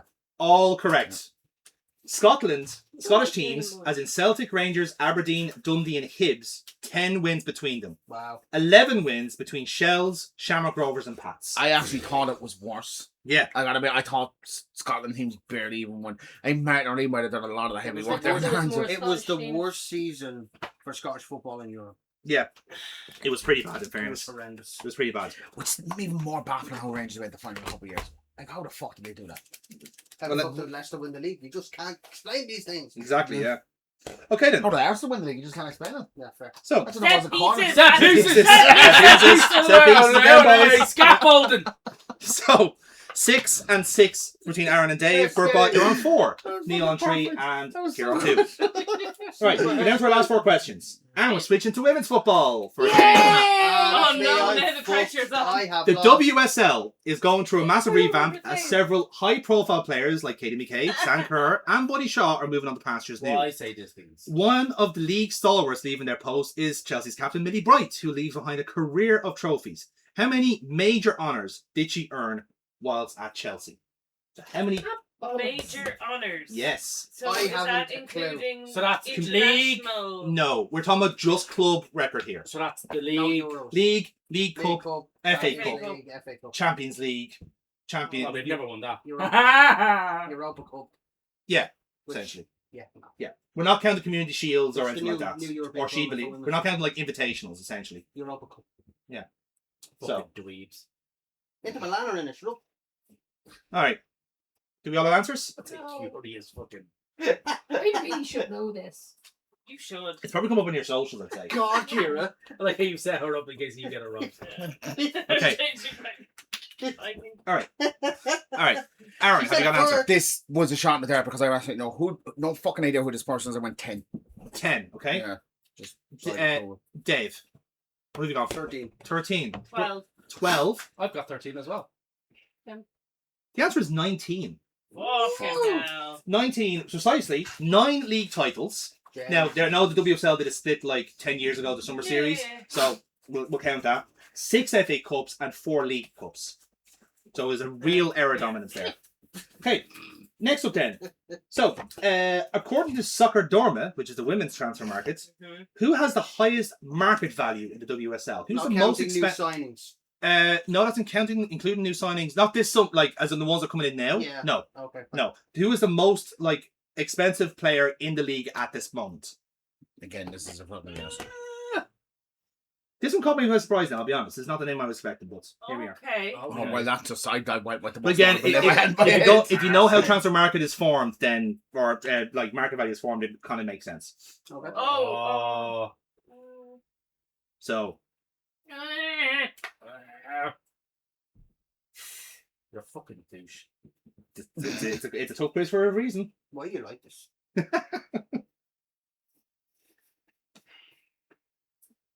Okay. Okay. All right, we have answers. Kira, we'll go with you. I couldn't think of any of the other girl's name. Sam Kerr. Sam Kerr, okay? You fucking totally fucked me up with that. Miedema. Miedema? Bunny Shaw. Funny I like shot. that as well. Bunny Shaw? Fuck me. Funny Oh, shot. Sam Kerr as well. Sam Kerr. The correct answer is actually Alessia Russo. Oh. She plays United. She's Arsenal. She was United. She was United, yeah. Yeah. We Yeah, got her for free. Her- She realised. No, wait a minute. Her market value is 1.3 million euro, which is second highest behind Bonamati. No? Jesus. Yeah. Bonamati to Arsenal confirmed. Yeah, there you go. So, I mean, based I off the fact that I don't watch the literally women's game just enough, like that. probably should. But that's a Oh, it should very be- like it should be 50s, it's like 70s it's transfer. like the value value is like ramping up, but You it's know what? because of the wages, it's because Yeah. of the contract lengths, all this sort of stuff. Put 1.5 million into the bonus of their bonuses into the women's Yeah. budget. Yeah. You go with the Bonamati. We need more than 1.5 to get Bon Matty out of fucking market. Okay, last 2 questions then. So, for the many of the European League clubs fighting on multiple fronts for titles and cups is my mental challenge. It's even more difficult having both a men's and women's team that are competitive for as much silverware as possible. Which football club has registered the most wins if you combine the records of both the men's and women's teams in all competitions Europe. in Europe? So basically, I want you to combine the kind of records Only in Europe. only in This Europe. year? We're counting Europe this year, yeah. So all across the seasons, both men's and women's, if you combine the competitive records of each that has a viable club, who has registered the most wins? Got it. So in their history. No, as in this season. Just this season, yeah. Who's basically won them as a club? Who's won the most games across men's and women's this year? Oh, the most games. Most games. And number wins here. It's not about it's most wins. Not yeah. I actually think I might know this. Okay. And just a gentle reminder, this is Burpot's last chances were to keep in the fight for. I don't know. I don't think so. Okay. All right. Aaron, we'll start with you. I'm going to go with Barcelona because I know okay. the men's team won the league and they got the Champions League, and I know the women's team won the Champions League final too. Now I don't know how they did in the league, but yeah, but they won the Champions. They won to win the Champions League final. Did they win the Champions? Yeah, all right, okay, yeah. Bayern Munich. Bayern Munich. Burpot. I was actually tossing up between Arsenal and Barca, and I went Barca. So went Barca. Chelsea. Manchester City. Manchester City. These were all very close. So Barcelona 70, Bayern Munich also 70, but the correct answer with 72, as per today, Arsenal. Yeah. Fuck. Because I Arsenal nearly picked them, but this is statistically Yeah, I Arsenal. did I too. did the same. Statistically, this is Yeah, Arsenal. Then I changed my answer. So Arsenal broke a record this season with winning the most games in a season. With I believe it is 45 or 46, and basically the women's team was registered 29, whatever the match going to be there. Set pieces. Yes, set pieces. Doesn't Yeah, count that's as set true. pieces. Okay, Scaffolding. I did nearly pick Leon. That was like the other thing in my Yeah. head, but I think their Leon women's were beaten team, in the World Cup final. but isn't their women's team completely separate to It's their men's team? well, no, I would More or have less. counted that. counted that. Yeah. No, in fairness, like you were right with going with Barcelona. They were. want to be Yeah. separate because the Leon's men team are shite. Again, Yeah. if you count the numbers, Man City and Chelsea also were on that count as well. So Man City would have been fourth, I think, with 65, 68, 66, I want to I say. wrote down all my wrong answers. Okay, and your final question now. So this is between Aaron and Dave. Well, by all means, everyone can take part. Ooh, never hear the end of it. Last question. The 2026 World Cup is the next football event on the horizon amidst a wave of price gouging, xenophobia, as FIFA and Donald Trump try their utmost to take the people's game away from the people. But the magic is still there for the 48 countries that will be taking part. Which managers that will be competing in the competition, representing national teams obviously, have won the World Cup as players? Oh, that's a good one. Oofed. Why'd we ruin that one for them in midweek? I can't remember any managers. What managers? The have only one won I it? know off the top of my Yes. head is I'm not going to say Don't that. say As it then. players, No, to be fair. So, I know I am looking for two answers here. There are Okay. two national team managers competing in want this the World name Cup. of the manager, The you don't name want of the the number. managers, yeah.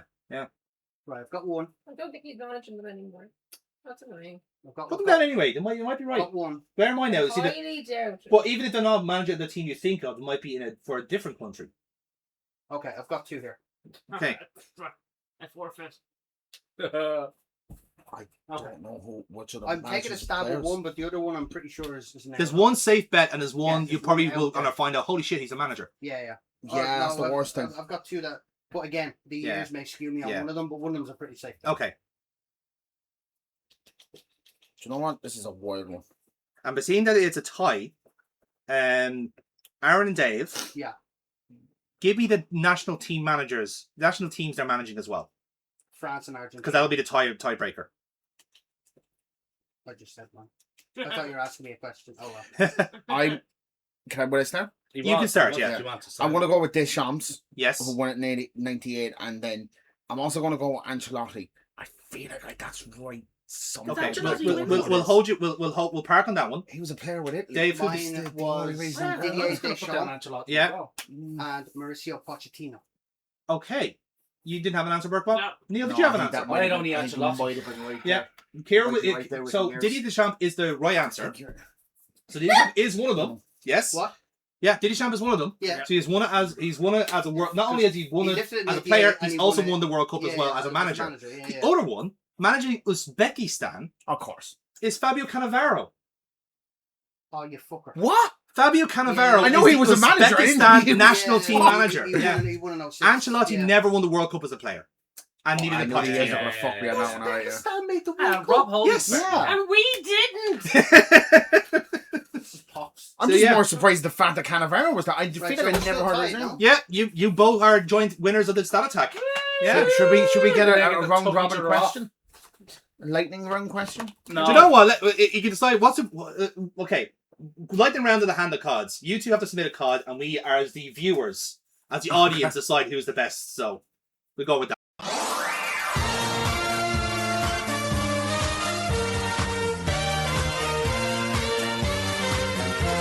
This fella Ronaldo is a cod. I don't care what it goes. I mean, you can't beat it.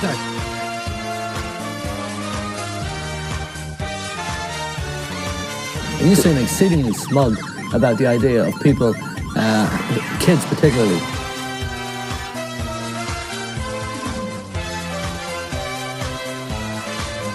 Lord Nick, he's the guy who ran away and left his wife for a young one.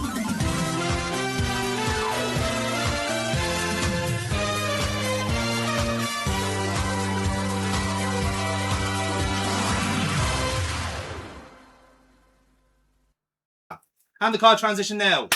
Okay, we're done. So, Aaron, your card for the season.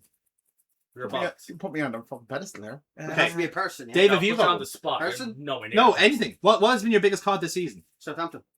Okay, so you talk to the best Spygate then. What's the again? We met. We That's kind of the moonlighted funniest later thing on. that's It's happened been the to football funniest in a fucking while. That story. is isn't it? absolutely hilarious. Yeah. Yeah, but here, one of the things that I think maybe you're alluding to there is the fact that, like, throughout the whole thing, Southampton never thought they'd suffer anything about it. Not only did they spy for the final, they spied all the way throughout the fucking season. Okay. Yeah. If they spied with the level of espionage of the guy who was standing behind the tree, then I feel like fair dues.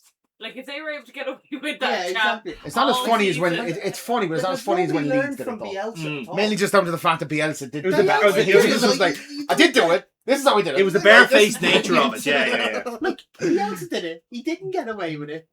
What makes you think you are like this stupid? Didn't he say that, like, in Germany they do it all the time? That's Yeah, why it's he did it. common practice. Yeah, It's common practice. You're in England. That's not true. Right way. That's so England. bollocks. Well, that's what he said. That's what he said. claims. That's just what not he true. said. It's just not true. bunch That's of my German call. teams. Yeah. Bunch of German teams That's have it. scored. What? I think that's Because it doesn't cover Yeah. just the manager and the players. It It's- went right the way through yeah. the fucking system. It's a very recent one, but it's a very good one in fairness. Because my God, like that, it's such a self-destructive thing to do. It's ruined their careers essentially. Tom Derricker's not gonna he's gonna get about a 2-year ban from it. So I think that's only fair. Yeah. Whip it out. Yeah. Aaron, your card. Yeah. What's your card? Yeah. I think one I did the very first time we did this. Go on. I'm gonna go with Neville. Gary Oh, Neville. okay. Yeah. Okay. All right. State your claim. I think as the season has gone on, that man does not want United to do well. I think it's proven more than anything else. What? You're talking about Gary Neville here now. I'm talking about Gary Neville. Okay. He is feeding off the fact we're shite. Shite gets ratings, I suppose. Exactly. And because he's a past player, it's going to get more fucking ratings. Right? I could have went with Roy Keane. But you didn't. But I didn't. I'm more down to the fact that I just think that if we actually do well, he'll probably be happy that we did well. Whereas I think if we do well with Neville, he's going to be like complaining about how well we did and how we did well. So you think he's got like Fergie on the brain, essentially? Is that the Yeah. idea?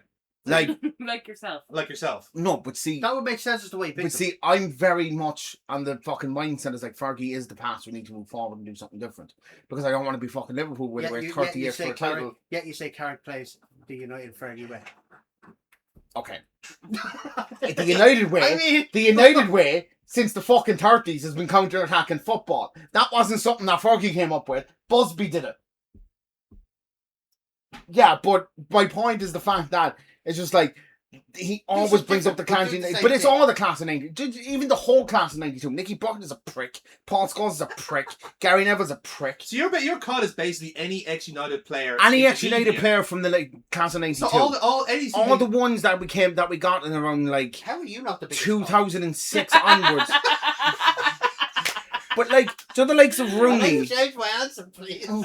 the likes of Rooney and the likes of Hargreaves, who he taught, Carrick even, now that he's a manager, and there's a couple of other ones, they seem to have genuine love for the club. Everest, Vidic's. They want the club to do well, and they don't mind if people surpass the achievements that they made. The class of 92 come across as very bitter, except for Beckham. But then, of course, Beckham is the pundit, so Yeah. he's not being But solicited even for at that, his when he people. talks about it, So who he's- wins? I'm sorry, Beckham's also shite. Oh my god. So He cannot actually articulate anything. Okay, that's fine. I thought you would say he was shite as a footballer there. I was about to fucking lose my shit. My favourite footballer. He was I know, but there's people out there that think that. I think he was just a free kick merchant. You'd be surprised. A lot of people are wrong. Let's say, ask me. A lot of people are wrong. Yeah. But my point of it here is just that. Oh yeah, I'm shocked as you are. He's thinking if he keeps talking. No, Jonathan. He keeps talking, he's going to get the win here. No, this is where it's perfect, right? If Liverpool get a decision go against them, go for them in the league that they probably shouldn't have gotten, right? You'll have the likes of Carragher defending it down to the fucking ground to the point until like afterwards, and then he'll go, "Oh, probably shit. It's probably shit." The peak thing was the Umbrella handball. You'd swear Gary never played with Liverpool or played with City. He caught the ball. Yeah, but whatever. My point still stands. He headlocked the ball. There was an apology saying it should have been given. Yeah, there was. But it's the way he did it. He was annoyed United got it. I'm like, you used to play with us. You won the Champions League with us. Just fucking at least defend it somewhat. No. It's just him on the commentary going, that shit. Are you kidding me? He has been so pro-Man. He's not. I'm sorry, he's not. Wait for me to finish my sentence. Don't be rude. I swear to God, Aaron, I will come over there and I will. You may be able to do that more. She can't throw the thing at me either, which is another safe point. You should throw herself at you. There's plenty of fucking beer bottles. That's true. Go on, and go ahead. most of them are empty. Alright, go on. So I won't get in trouble with Neil. Fire up the video. Neville has been so pro-Man United for years. And he has gotten to the point now where he is so fucking fed up with them. He is so annoyed with them. That's the difference. He can see what the club could be if the owners and the players bought into the actual club. If money and time and effort was put into it like it should be, where you could be. What? But that doesn't even. Yeah. Like, it's not that I partly don't disagree with you, right? I do think it is a lot of it's down to frustration, right? But he's also backtracked. So much. He said when Ten Hag was in, United should play 3 at the back because we have the team built for it. Ruben does it, and immediately he's like, "Well, our team built for 3 at the back." Like immediately, different player. Yeah. No. I mean, when Ruben came in first after he just took over from Ten Hag. He was about a month of a difference. But it had been proven by Ten Hag that you don't have the team to play 3 at the back. But he said we did. He said we did. He says it's on the overlap. He said it in September of that year. United should play 3 at the back. Is the question? Is it more so the fact? I think I'm kind of supporting Kira's point more than yourself, Aaron, because I tell you why. Because I think.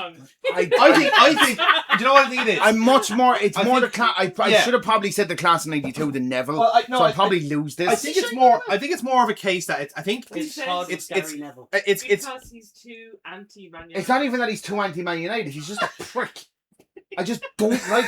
But it's again. No. You don't like him anymore because he's being critical of Man United. But he's been critical of Man United for years. Everyone wants to pretend that he's not, but he actually has been. He's trying not to be biased. He is very biased. So you're saying he's critical because he sided with the right decision.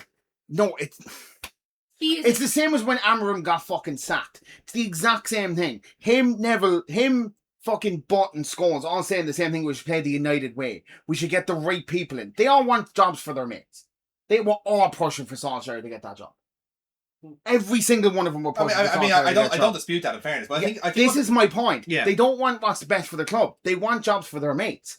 If there were politicians, they'd be fucking great politicians because they'd be all jobs for their mates. I think jobs for their mates. They just hire them in their own fucking hotel. Yeah, and Salford, like. But no, I think the thing is like. But that's my point. Then they'd have control over the money. Now we have Carrick in, so they're kind of laid back in it a bit because he's one of their mates. They're laid back on it because he's actually getting somewhere. Yeah, I think he's getting results. I agree with Kieran. I think it's more to do with the fact. I think like conflating Neville as being pro Man United and anti Glazer, I don't think is a bad thing. I think it's more the fact that, like, again, Gary Neville is one of the most vocal people on. Like, he is so platformed everywhere. He's hard to avoid him. And when he's on every week, he's been asked for an opinion every day. All these different things. There's always going to be something that he's going to say. He bought Mark Goldman. And he has to be constant. He has to constantly have an opinion. It's like pulling up. It's the same. What you're talking about there is almost pulling up a journalist for writing too many negative articles about a certain like. Okay, Joe, let me clear here. Gun to your head. Who is the most critical journalist that you hate about Arsenal? Who's the one journalist you go, he'll never give us a break. He always says bad stuff about Arsenal. If you're to have one, because I think everyone kind of has one in a sense. There's always like some fucking. If you read, yeah, exactly. If there's someone like I don't value this guy's opinion because he just never speaks positive of us. I think Barney Rooney in the Barney Rooney is one as well. Yeah. Guardian, he's a fucking ball bag. I was never a fan of Jacob Steinberg for the same reason. This is the difference that I'm trying to point at. They're journalists. Neville isn't a journalist. No, Neville but is a former player. But all of Arsenal's former players, Keown, Parlour, Rice. Who else is one of the bigger ones out there? Because I feel like there's one or two. I'm going to pull you up. Exceptionally critical of Arsenal. Henry's another one. Yeah. They're all so passionate about the club. I will pull that's you what up. I see with Carrick, Evra, Vidic, Ferdinand, all of them. I'm going to pull you up on Keown because I found Keown to be very pessimistic about Arsenal. Well, Keown's just a prick. Yeah, but we get on. He's another prick. And then sure you take Roy Keane because you're seeing players that aren't actually putting in any sort of effort. He gets really pissed off. But that's different. Keane wants the players. Keane doesn't have an affinity to Man United as a club. Listen, I would actually agree with that. He doesn't have affinity. He would have this with any club he played. If he played with Blackburn for 10 years and won all those trophies, he'd be the same with Blackburn. He says it's Man. Affinity for Ireland, for Christ's sake. He doesn't really. Yeah. So. My point is that all those players who didn't come through the class of '92 seem to have more of an affinity for the club and want the club to do better than players who actually came through the fucking club. Is more my wider point, I think, in the grand scheme. All right, so those are the two arguments. Please. I've forgotten who Dave said, but I'm voting Spygate. Dave. The Spygate. Which is probably a better answer. They're being critical of it because they came through the system because they know what the system should be. But it's how they're being critical. But they've obviously tried every other route because they weren't always critical. They've become critical because their critiques down private channels haven't been listened to, and they're seeing the club disintegrate further. I listened to them before Solskjaer, and they were doing the same. Solskjaer came in, they were just like, "You gotta give him more time." I'm talking before Solskjaer. No, but I heard them. I listened to them before Solskjaer. They were fucking criticising the club. Solskjaer came in, they stopped for a bit because he was their mate. Then he left, and they went back. They do that with every new manager. They do that with every new manager because they have that little bit of hope. And any team. And again, this also goes back to the fact that everyone's being punited a bit too much. The fact that every week they're going, when they're being shit, they have to have an opinion every week. But when they're being fine, they don't need an opinion. I think I'm more critical of the fact that these players came through the club. Yeah, and then. Like Nicky Butt and Solskjaer were fucking shitting on Martinez for 2 weeks before the Manchester derby. When Martinez has pocketed Haaland every time, bar one time he's played him. Yeah, and he's played him 8 times. I mean, can you see my point? Nicky Butt was salty about that because he couldn't get tickets to the match. I think it's Nicky Butt's also salty as well because he was promised that he was positioned in the club itself. I think your wider argument. I don't think it's. I shouldn't have picked Neville. I think your wider point is necessarily about Neville. It's about punditry as a whole. Focusing specifically with these, your legends of the club, lads. You came through it. Robbie Savage was a Robbie Savage is an unknown class of '92 graduate, and he has more of a love, but more of a fucking critical view of United than the rest of them. It's like they don't want people to surpass what they did. Is my feeling on it. Whereas the lads like Vieira, as I said, Vieira, Vidic, Ferdinand. I think that narrative will change if United end up winning the league. Good luck, Dave. All the best. Good night to you. Everyone's heading off now. Everyone's heading off. I've waffled on too long. You have actually scared everyone else off. Scared everyone away. Yeah. Okay. Do you want your phone, by the way? Where the fuck was my phone? It's up your hoop. Did someone actually fucking steal it? No, it's up your arse. Just go. My arse. Anyway, that was my point. Fuck Gary Neville. Fuck Austin. Is that how we're ending the podcast? Is fuck Gary Neville? Because we're gonna win. If we somehow win the Premier League in the next 5 years, they'll fucking complain about how we did that too. Yeah. Because they're fucking. I think you're being unreasonable there. To be honest, I'm not. I think you're being unreasonable. I'll put a bet that now. You can imagine at least Scholes and Butt being fucking salty we did it. Banker. Anyway, we're going to leave the podcast there before Aaron goes and another thing. So while Aaron picks out and another thing, it's not rude to cram shit up your hole for taking That's my bad. And another thing, we're champions! Champions!